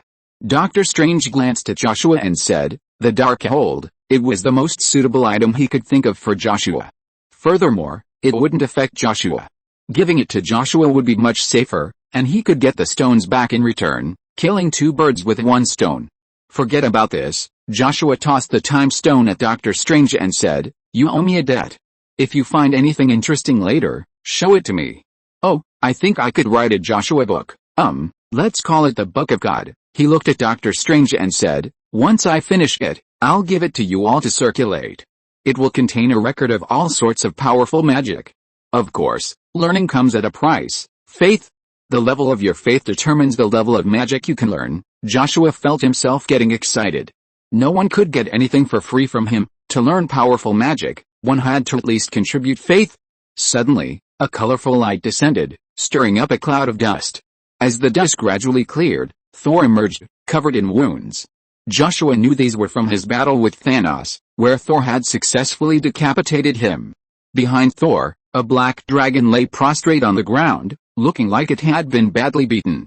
Thor looked at Joshua and said, "Powerful and handsome, that's why I thought of it." Joshua moved closer, touched the dragon, and then said, "Not bad, I like it." The black dragon lowered its head when it saw Joshua, choosing to surrender. It felt that the black-haired boy in front of it was a terrifying monster, more frightening than Odin. "Thank you all for your rewards. I bow down, I bow down." And if you don't want to just read the Marvel Universe, you can also go to other worlds. After all, this way I can write more. And thank you all. The average rating increased from over 900 to over 1,400 in just 2 days. Thank you so much. By the way, everyone can tell me something interesting, because it will give me inspiration. I bow down again. If you are listening to this novel on a channel other than Fanfic World, it means it was downloaded and re-uploaded without effort. We warmly invite you to visit our channel, Fanfic World. There you will find the original version of this story and many other novels of various genres.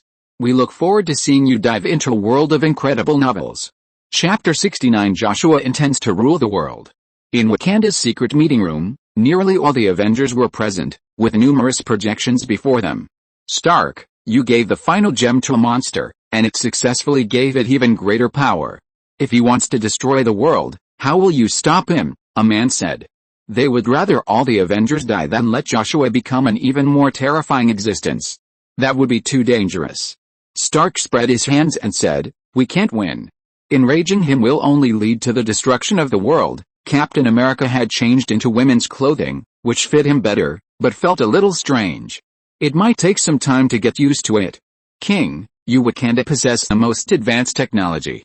Do you have a way to deal with him?" a female figure said, looking at Black Panther. Black Panther sat in a chair, stroking his chin in thought. He was brought back to his senses by the question. After a moment's thought, he spoke. He's incredibly powerful. I can't even begin to imagine how powerful he is. He could freeze the earth with just a breath. Facing such a powerful being, we should be kind." The figures were displeased by Black Panther's words. They were the ones who could control the world, and now someone even more powerful had suddenly appeared, stepping on their heads. This was incredibly uncomfortable. "Steve, what do you think?" The figures fixed their gaze on the incredibly sexy Captain America. Captain America's expression was serious. "I hate to admit it, but he's incredibly powerful. He even possesses magical powers. I can't assess his strength. Going up against such an unknown and powerful enemy is extremely dangerous." Before she fought Joshua, she had assumed he was only slightly stronger than Thor, so a joint effort would give them a chance of victory.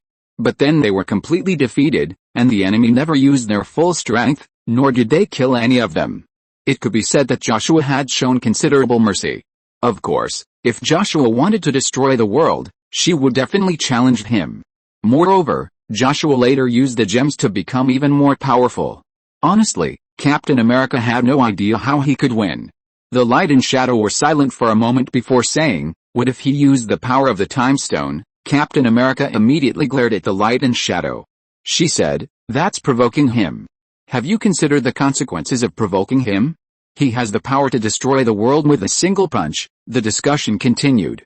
On the plains of Wakanda, Joshua sat under a tree, gazing at the lush green grass swaying gently in the wind. At that moment, a dark hand appeared beside Joshua, grasping a leaf that was about to fall on Joshua's head. The symbiote poked its head out, squinting its eyes as it surveyed the plains, taking in the wind and the various scents. It set the leaf aside and remained silent. Suddenly, it smelled a human scent and turned to see Thor approaching. The symbiote slowly entered Joshua's body. Thor approached, also gazing out over the plains before saying, "Thank you." Joshua couldn't help but smile. "I almost killed you," he said.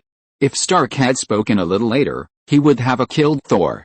Thor, already knowing everything, leaned against a tree and said, "I was the first to strike, so it's understandable that you killed me. I was consumed by rage. I saw you defeat the others and holding the gem. And I thought you were Thanos' subordinate." When Iron Man informed the others of Joshua's actions on Titan, Thor was fighting on the battlefield, so he had no idea what Joshua had done. Later, when he saw the Avengers fall beside Joshua, he attacked without a second thought. It was normal for him to be beaten because he moved first, and he had no objection to Joshua beating him violently. If he couldn't win, he couldn't win. Asgard is a country that worships power. If Joshua were an Asgardian, he would probably be worshipped even more than Odin. "Oh, is that so?" Joshua said. This all seemed to be honest. Thor looked at Joshua and then said, "Let's go have a drink." It is very common for Asgard to meet friends with wine, and he likes drinking very much. Although he often got into fights with others while drinking, he was still a good friend after he sobered up. Joshua looked at Thor and said, "I don't drink." "Don't drink?" Thor was a little surprised. Basically all the powerful Asgardians he knew were very good drinkers, so he subconsciously thought that Joshua was a good drinker, but in the end he didn't drink at all. "Well, you go find someone else to drink," Joshua said. Thor looked at Joshua and left muttering, "How can you not drink when you're so strong?" Black Panther quickly found Joshua and said, "Someone wants to talk to you." "Okay, let's go." Joshua followed Black Panther. Black Panther looked back at Joshua and said, "You look quite young. In my universe, I'm a high school student. Today is Saturday. I came here for adventure, but as soon as I arrived, I was hit by a meteorite from a purple potato." "What bad luck," Joshua said. Black Panther was at a loss for words. His 16-year-old self had learned all sorts of knowledge just to become the king of Wakanda, while the 16-year-old next to him had already traveled across the universe and even defeated Thanos, who was capable of wiping out half of all life in the universe. He felt like Joshua was showing off, which made him feel like Joshua was still a child. After all, he was a high school student, still a child. Perhaps Joshua wasn't as dangerous as he had imagined, which made the corners of his mouth curl slightly. Seeing Black Panther smile, Joshua said, "In my universe, you're like that too. I haven't met many more elegant people than you. Do you know my other self?" Black Panther asked, curious about what it looked like. Joshua nodded and said, "I just bought a lot of vibranium for $1. Black Panther was about to say something when Captain America walked over and said to Joshua, "Follow me." Black Panther said, "Joshua, talk to me about my other self sometime." "Yes, but I'll charge you." Black Panther smiled and said, "As many as you can." Looking at the sexy Captain America before him, Joshua couldn't help but wonder. This guy looked like Iron Man's ideal partner, but could he really hold himself back? Captain America soon led Joshua into a room and then left. Joshua sat down in a chair when suddenly several lights and shadows appeared in the room. One of the shadows spoke up, "On Earth, you can't kill people at will. You can't disrupt order. You can't harm the Earth's ecology. You must be under our constant surveillance." The shadow recited a series of things, and when Joshua remained silent, he grew arrogant. Even if he possessed the power to destroy the universe, he was just a mere brat. The others, convinced Joshua was easy to fool, began adding ever more important rules, as if they were the victors. "Oh, I have something to say." Joshua suddenly stood up. The shadows looked at him and said, "Go ahead, I'm going to rule this world. That's it. If you want to resist, come on." Joshua shoved his hands in his pockets. Did these people really think he was stupid? The shadows froze. Joshua continued, "You have only 1 hour to disarm your forces. Anyone still holding an army after 1 hour will be considered an enemy, and I will attack. That's it. The average level has reached 1,500. Awesome, brothers. Please subscribe. Please subscribe." Chapter 70 Civil War and Destruction of the Earth. The Avengers watched the screen Stark had switched to, each with a grim expression. Stark spoke first. "Are they trying to imprison a god? Have these people been in high positions for so long that their brains have rusted? Thor glanced at the scene, recalling the light and shadows words before, and said, if anyone did that to me, I would smash them with a hammer. Captain America spoke up, they're just trying to restrain Joshua, hoping he won't do evil. Suddenly, she felt she couldn't continue. While it looked like restrained, a closer look revealed it was actually imprisonment. How dare these people do that? Restriction?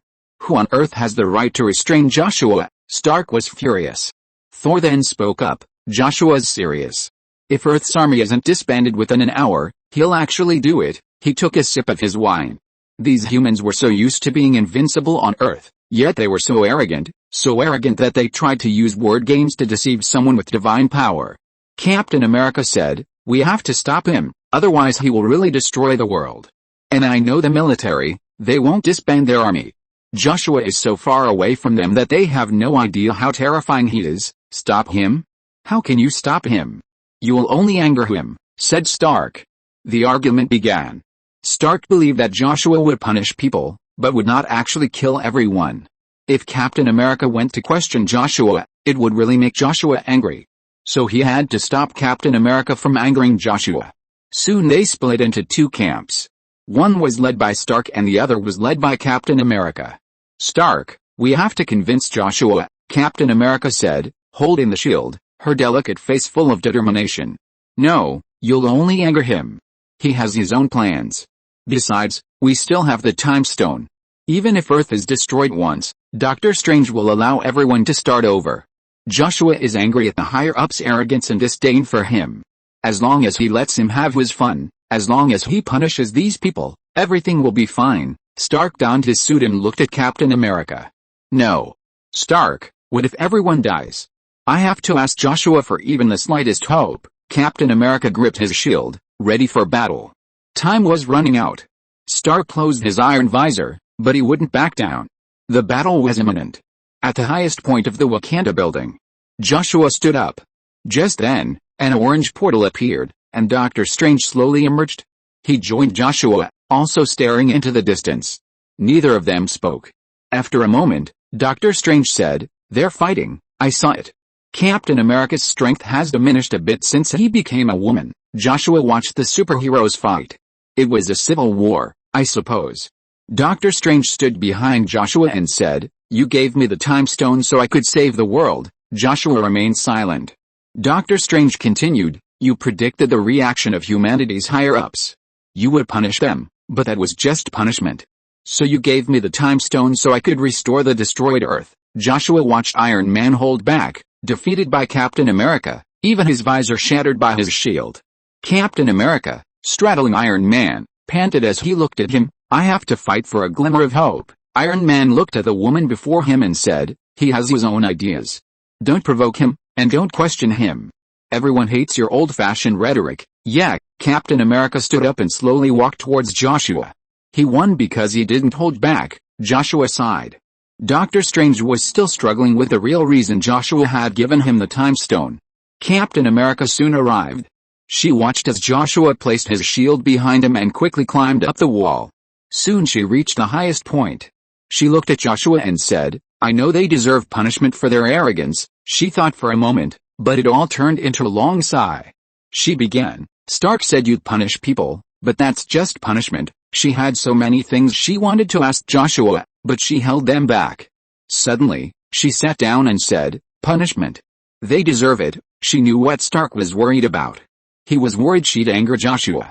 On the way there, she had indeed raised many questions that might have angered him. But remembering Stark's hesitation, she chose to believe him. Joshua couldn't help but speak, all those who are arrogant and disrespectful of me will be punished. Their memories will be preserved. This is the punishment, while ordinary people will remain unaware of what happened. I give you a choice, do you want to keep your memories or remain like ordinary people, unaware? Captain America looked up at the sky and said, actually, you're just curious about what the destruction of Earth will look like, right? It was as if she saw through Joshua. Joshua's lips curled slightly at this, and he said, who knows, time slipped by. Joshua was so far away from this world, no one knew of his powers, and few if any had disbanded the army. Captain America watched Joshua slowly ascend and said, I want to preserve my memories. These memories might become a nightmare for you. Sometimes it's better to not know, Joshua said. But they're my memories, too. Okay, I get it. You superheroes all preserve your memories. If you want to forget them, just tell me. Joshua tilted his head and suddenly thought of how to destroy the Earth. He might try using his thermal vision first. Natasha, shrunken, looked at Joshua and said, is he really going to destroy the Earth? Of course, Iron Man said. You saw the school before. Do you want to go? Natasha stroked her hair and said, no? I look young, don't I? He seems to have given you a chance to break free from your identity as an agent, Iron Man said. Natasha had almost no complete and normal childhood memories. At that moment, a scorching beam descended from the sky. It was Joshua's heat vision. It instantly pierced the earth, and everything began to crumble and implode. Natasha stood on the shattered ground, dancing a ballet and singing a song to welcome destruction and rebirth. It's already 1,600 points, and you guys are still going strong. Please subscribe. This chapter was written with comments in mind, so please leave more comments, as that will give me more inspiration. And please subscribe. Chapter 71, Hundreds of Ways to Destroy the Earth. The Avengers sat in the Avengers base, each one seated as if about to watch a movie. Stark flicked a switch, and the surroundings suddenly went dark. Natasha, shrunken down, asked, why do I only remember Joshua destroying the world once? She'd expected to experience countless destructions, but surprisingly, only once. The others nodded, agreeing. That's because you only experienced it once before Joshua transported you away, said Doctor Strange. He was the one responsible for recording Joshua's destructions, and therefore knew just how perverted he was. Then, a scene appeared on the screen. Joshua slowly ascended, then used his heat vision to destroy the Earth. This scene had been experienced by all of them, and it had an impact on them all. That's outrageous. Just releasing light from his eyes could destroy the Earth. He wasn't using his full strength when he fought us before, otherwise none of us would have survived, Banner exclaimed. Joshua was truly outrageous. Then, a flash of green light appeared, and Earth was restored. Joshua's body suddenly grew larger, becoming even larger than Earth. The giant Joshua grasped the Earth in his grasp and, like a baseball player, flung it into the sun. Earth and sun collided, resulting in a violent explosion. Natasha said, is he playing? Absolutely playing. Stark spread his hands and said, it seems our god is a god of mischief. Joshua was clearly playing. The Winter Soldier remarked, he's incredibly powerful. Peter couldn't help but exclaim, he looks like a god. The others were also discussing the situation. Captain America watched silently, thinking how foolish she was to even consider fighting such a being. There was absolutely no chance of winning. The scene continued to change. The next scene left everyone speechless, as Joshua pieced together Earth's continents. Did he think he was playing a jigsaw puzzle? Everyone understood that Joshua was a god of mischief. Wow, he looks happy, Falcon couldn't help but exclaim. They then watched as Joshua destroyed Earth in various ways. The scene continued to change. Joshua, still in his giant form, gripped the Earth like a basketball. Is this guy even into performance art? Joshua completely destroyed the Earth. The scene continued to change. Joshua grew even larger. He pinched the Earth with his fingers and applied a slight pressure, destroying it. The scene continued to change. A giant pool table appeared in the universe, and Joshua, using his cue, poked the Earth into a black hole. He watched as the Earth was annihilated by the black hole, then proceeded to shove other planets into it. Someone then said, has our universe become his playground? Yes. Time passed. Joshua seemed quite interested at first, but gradually lost interest. He then transformed into an even larger giant, swinging the Earth around like a yo-yo while strolling through space. He urinated on the sun that blocked his path. Wow, Thor couldn't help but exclaim in amusement upon seeing this. The men began to discuss. Natasha coughed to indicate the presence of women, but the others continued their cheerful conversation. After half an hour, everyone had finished watching. As they left the base, they saw General Ross. He hurried over to the group and asked, what's going on? Why has our position been taken? Ross realized the world had changed. He had experienced countless destructions, and he thought they could continue to live peacefully once Joshua's anger subsided. But he discovered he was wrong. Their place in this world had been lost, their positions taken, and they were left with nothing. This was undoubtedly fatal. Ross looked at the group and said, I'm not crazy. I know how many times Joshua has destroyed the earth. Please help me, and I will help you later, Stark said. He keeps you alive as punishment. No one can help you, Ross suddenly roared.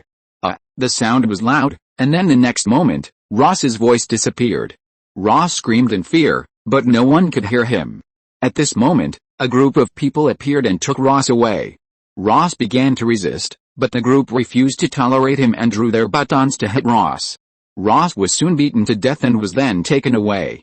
Doctor Strange watched Joshua compiling the Book of God and asked, "Have you put a curse on them?" "Well, the more they desire something, the more they will lose it. If they crave money, it will spurn them, and they'll never have a penny. If they crave power, they'll be stuck at the bottom of society, and the world will become their hell," Joshua said. Doctor Strange said, "What if they commit suicide? They won't die. They'll live forever." Joshua's lips curled up slightly. But that smile sent a chill down Doctor Strange's spine. Joshua was too cruel. A few minutes later, Joshua handed the Book of God to Doctor Strange and said, "Go and usher in an era of universal magic." Doctor Strange glanced at the Book of God in his hand and left. Joshua was now the true ruler of this world. But it didn't seem that interesting. He left the New York Temple and walked down the street. People didn't recognize him.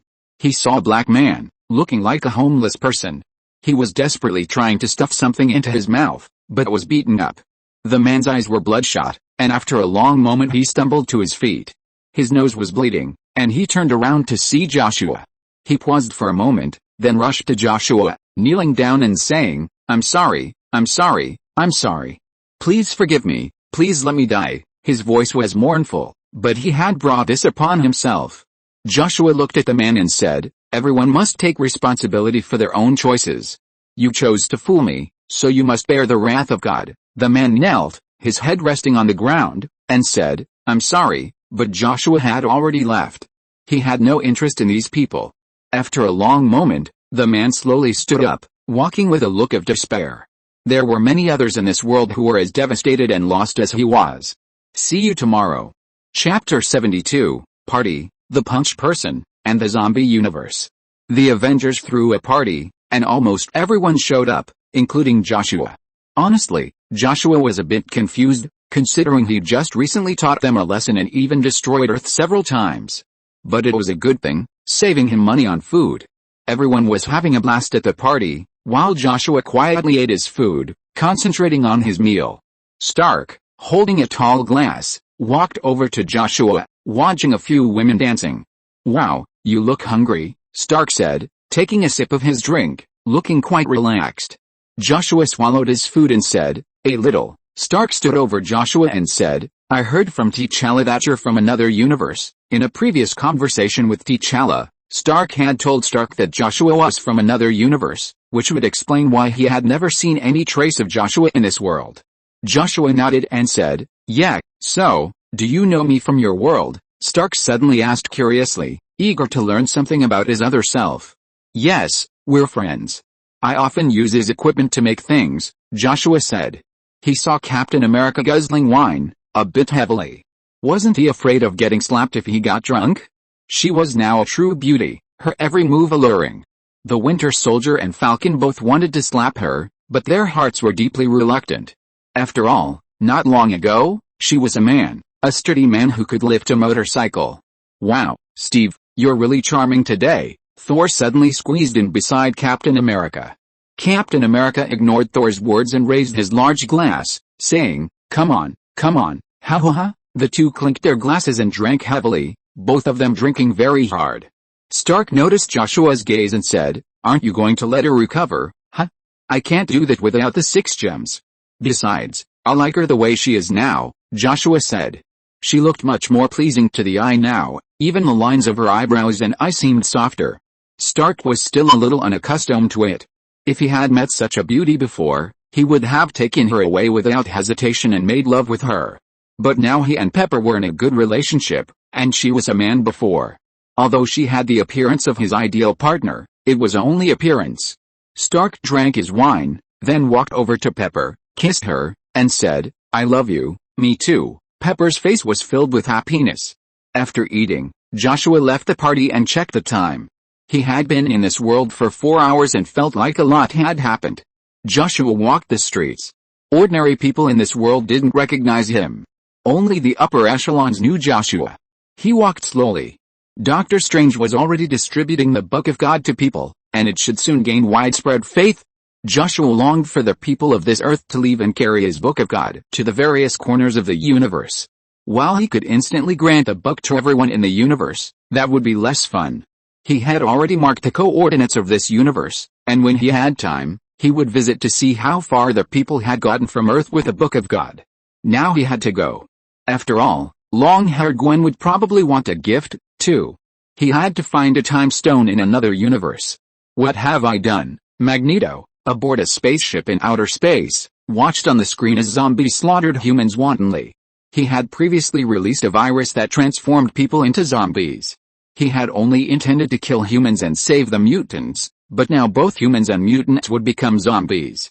They would become smarter, stronger, and more agile, though they would be driven by hunger. Captain America, holding his shield, cut a living human in half. Amid the humans' howls of terror and pain, zombie Captain America opened his mouth and bit down. The force of his bite shattered bones. He tore through the flesh and quickly swallowed it. He felt a sliver of satisfaction, but it wasn't enough. He needed more. Soon, he had devoured a human completely, even to the bones. After a brief moment of satiation, he sat down on the shattered ground.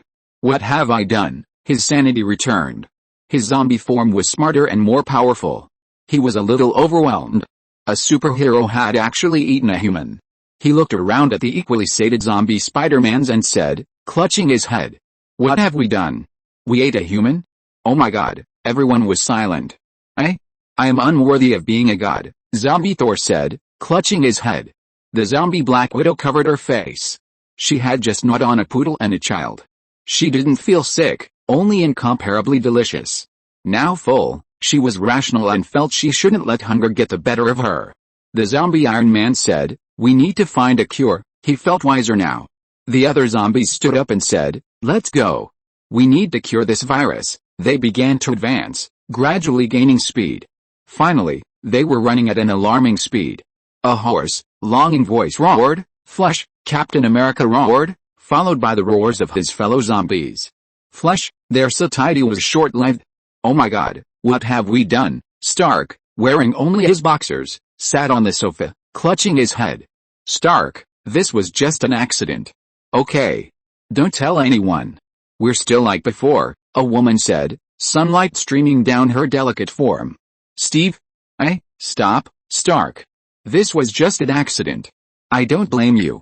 Forget about what happened today. The woman put on her clothes and then said, "Where's Joshua?" "He's gone. He said you could only recover with 6 Infinity Stones, but now he's taken 5. Stark thought back to everything that had happened. It was truly insane. The blonde woman, after getting dressed, said, "I have to go." Finally, she looked at Stark and reminded him, "Stark, you have to forget what happened today." Chapter 73 Zombie Peter. Zombie Peter grabbed a woman and bit her, sending blood splattering and causing her to scream in agony. He then raised his fist and punched the woman through the head, instantly killing her. Peter then ate a hearty meal, a brief moment of satiety returning to his senses. He immediately clutched his head in frustration. I ate again. His actions weighed heavily on his conscience, and he suddenly thought of Mary Jane and Aunt May. He should protect them, or else he'd encounter zombies. He had to protect Mary Jane and Aunt May. Zombie Peter began to rush home, even faster than before.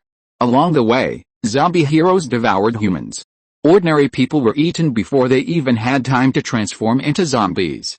And if there were fewer zombies, then these zombie heroes would have more to eat. Suddenly, this thought struck Zombie Peter, and he sped up. The road was filled with fleeing humans, zombie heroes consumed by hunger. The city was crumbling, and the zombie heroes were far more formidable than ordinary people could withstand. Each one could slaughter hordes of humans. Zombie Peter's anxiety grew. Soon, he spotted his familiar home and quickly climbed through the window.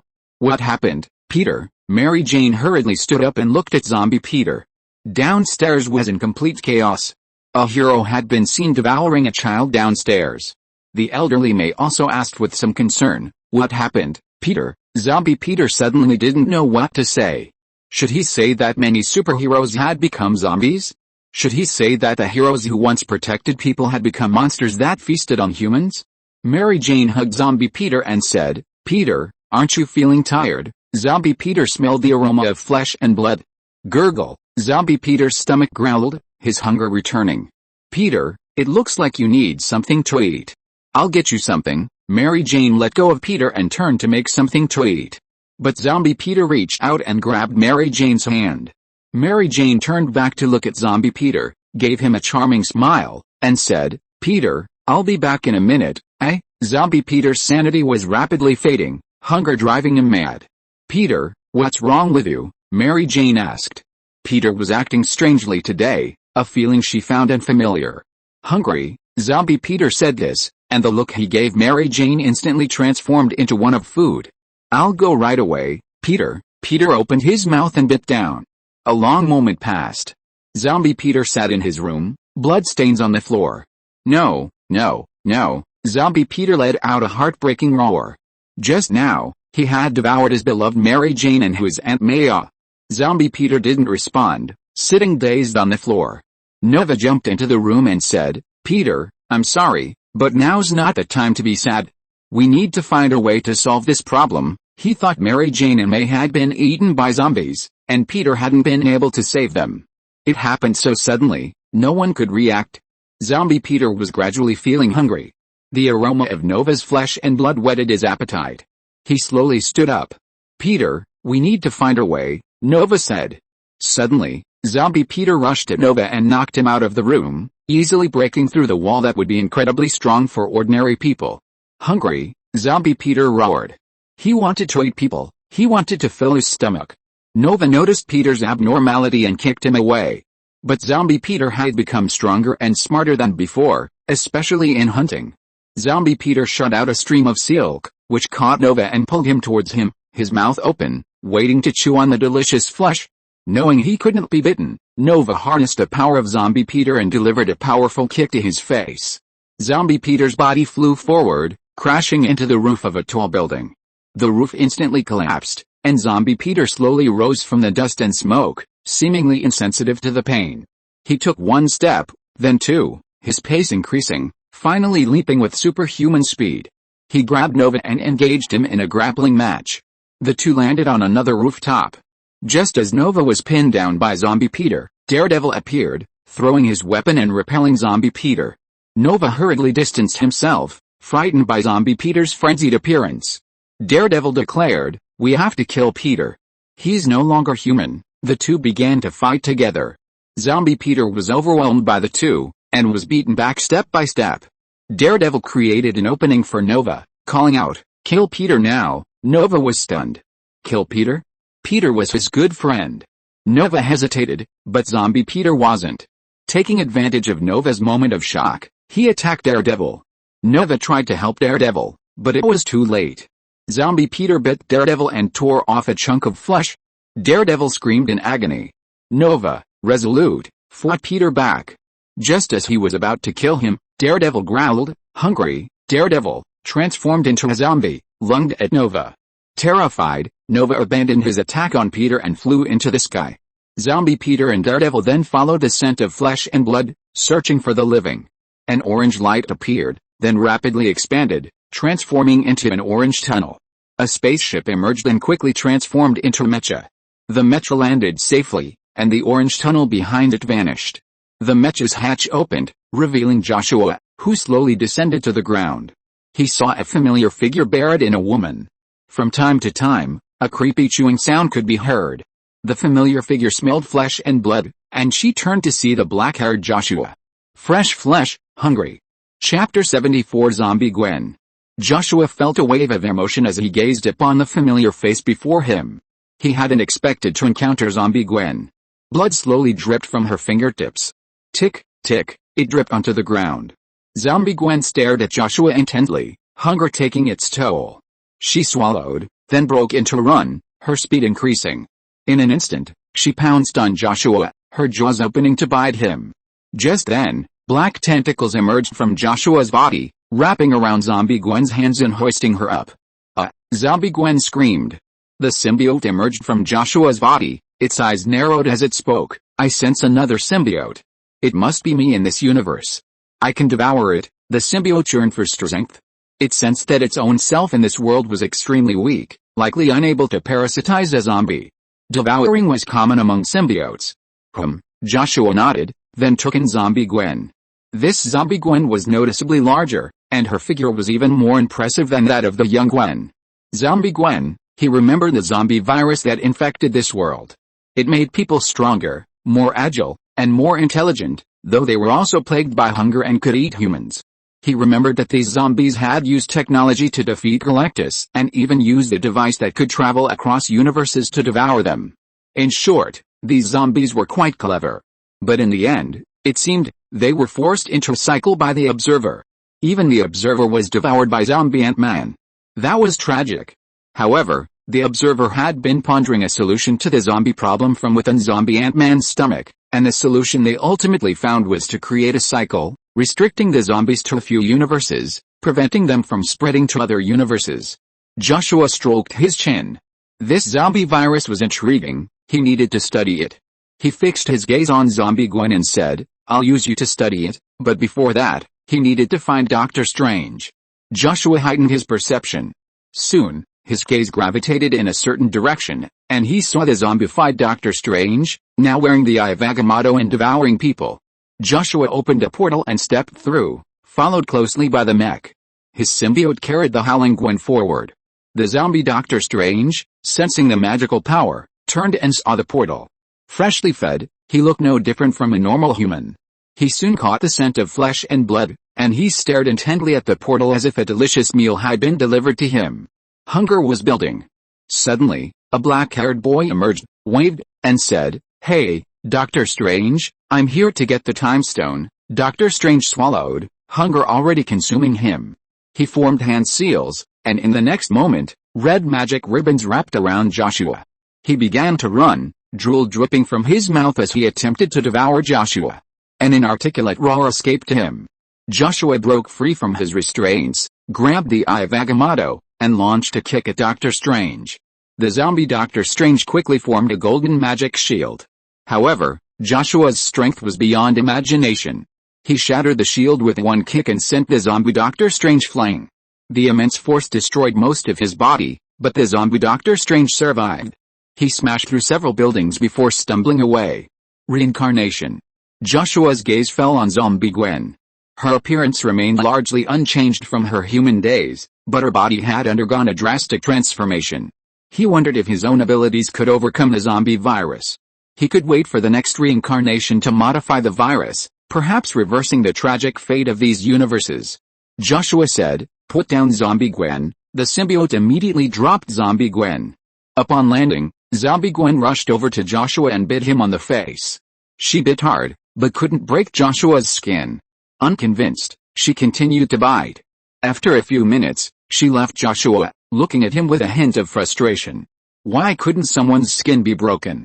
Joshua said, "I'm going to use you to research the zombie virus. If successful, I should be able to turn you back into a human." Zombie Gwen was stunned. Turn into a human? She longed to be human again, so she nodded. But then hunger overtook her, and she pounced on Joshua again, hugging him and biting him several times. Joshua pushed zombie Gwen away. It was a bit annoying. Now they had to find the symbiote.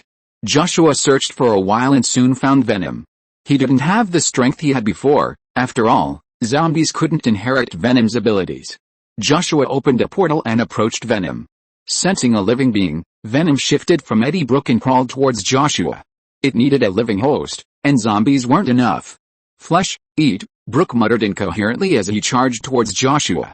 At that moment, the symbiote within Joshua's body transformed into a long black blade, slicing Brooke in two. Brooke fell to the ground, but he still stubbornly crawled towards Joshua.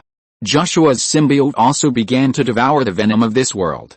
This venom of this world was very weak at the moment, so it easily devoured it. The symbiote, feeling relatively satisfied with its increased strength, suddenly separated from Joshua. A nearly 2-meter tall, extremely tall female venom appeared. After consuming this world's venom, it was able to briefly leave Joshua's body. Joshua couldn't help but look at his female symbiote. The size of her was ridiculous. Zombie Gwen then took Joshua's hand and gnawed it. Joshua felt his saliva and felt a little sick. He shook Zombie Gwen off. Zombie Gwen rolled on the ground several times before standing up. She said, "Sorry, I'm just too hungry." "I understand," Joshua said. "The zombie virus can change everyone." Zombie Gwen thought for a moment and said, "Can you control me? Otherwise, I'll go berserk at any moment." Then she tried to bite Joshua again. Joshua snapped his fingers, and a set of magic armor appeared on Zombie Gwen. Joshua said, "When you try to bite me, it will stop you." Zombie Gwen nodded, but soon she said, "Is there really any hope for me? No one wants to become a monster." Chapter 75 Zombies Technology. Read, "Have you found anything?" The invisible woman looked at the man before her with a sorrowful expression. He was studying a zombie body. Their child had recently been devoured by zombies. It all happened so quickly, they didn't even have time to react before the child died. The invisible woman hoped the man before her could find a cure for the zombies. Reed, also known as Mr. Fantastic, said, "People infected with a zombie virus become stronger and smarter. It's like evolution. These zombies are superior to us, just more hungry. They're a superior existence." Mr. Fantastic's words were difficult for the invisible woman to accept. She said, "But they ate our children. They're dangerous. They shouldn't exist." Mr. Fantastic looked at the invisible woman and said, "You think that because you're not them. They're evolved humans." The invisible woman found Mr. Fantastic's words dangerous and twisted. She said, "Reed, are you crazy?" Mr. Fantastic suddenly smiled and said, "Let's join the evolution." The next moment, he flipped a switch, and the zombie virus that had previously hidden the bodies of the others spread completely. Reed, invisible woman was furious, but it was too late. The zombie virus had already begun to spread. The thing, feeling unwell, asked, "Reed, what have you done?" The Human Torch covered his mouth and roared, "What have you done to us?" Mr. Fantastic said, "This is evolution." The invisible woman and the other two quickly let out a low growl and transformed into zombies. They then frantically pounced on Mr. Fantastic, biting him, who accepted their bites with equanimity.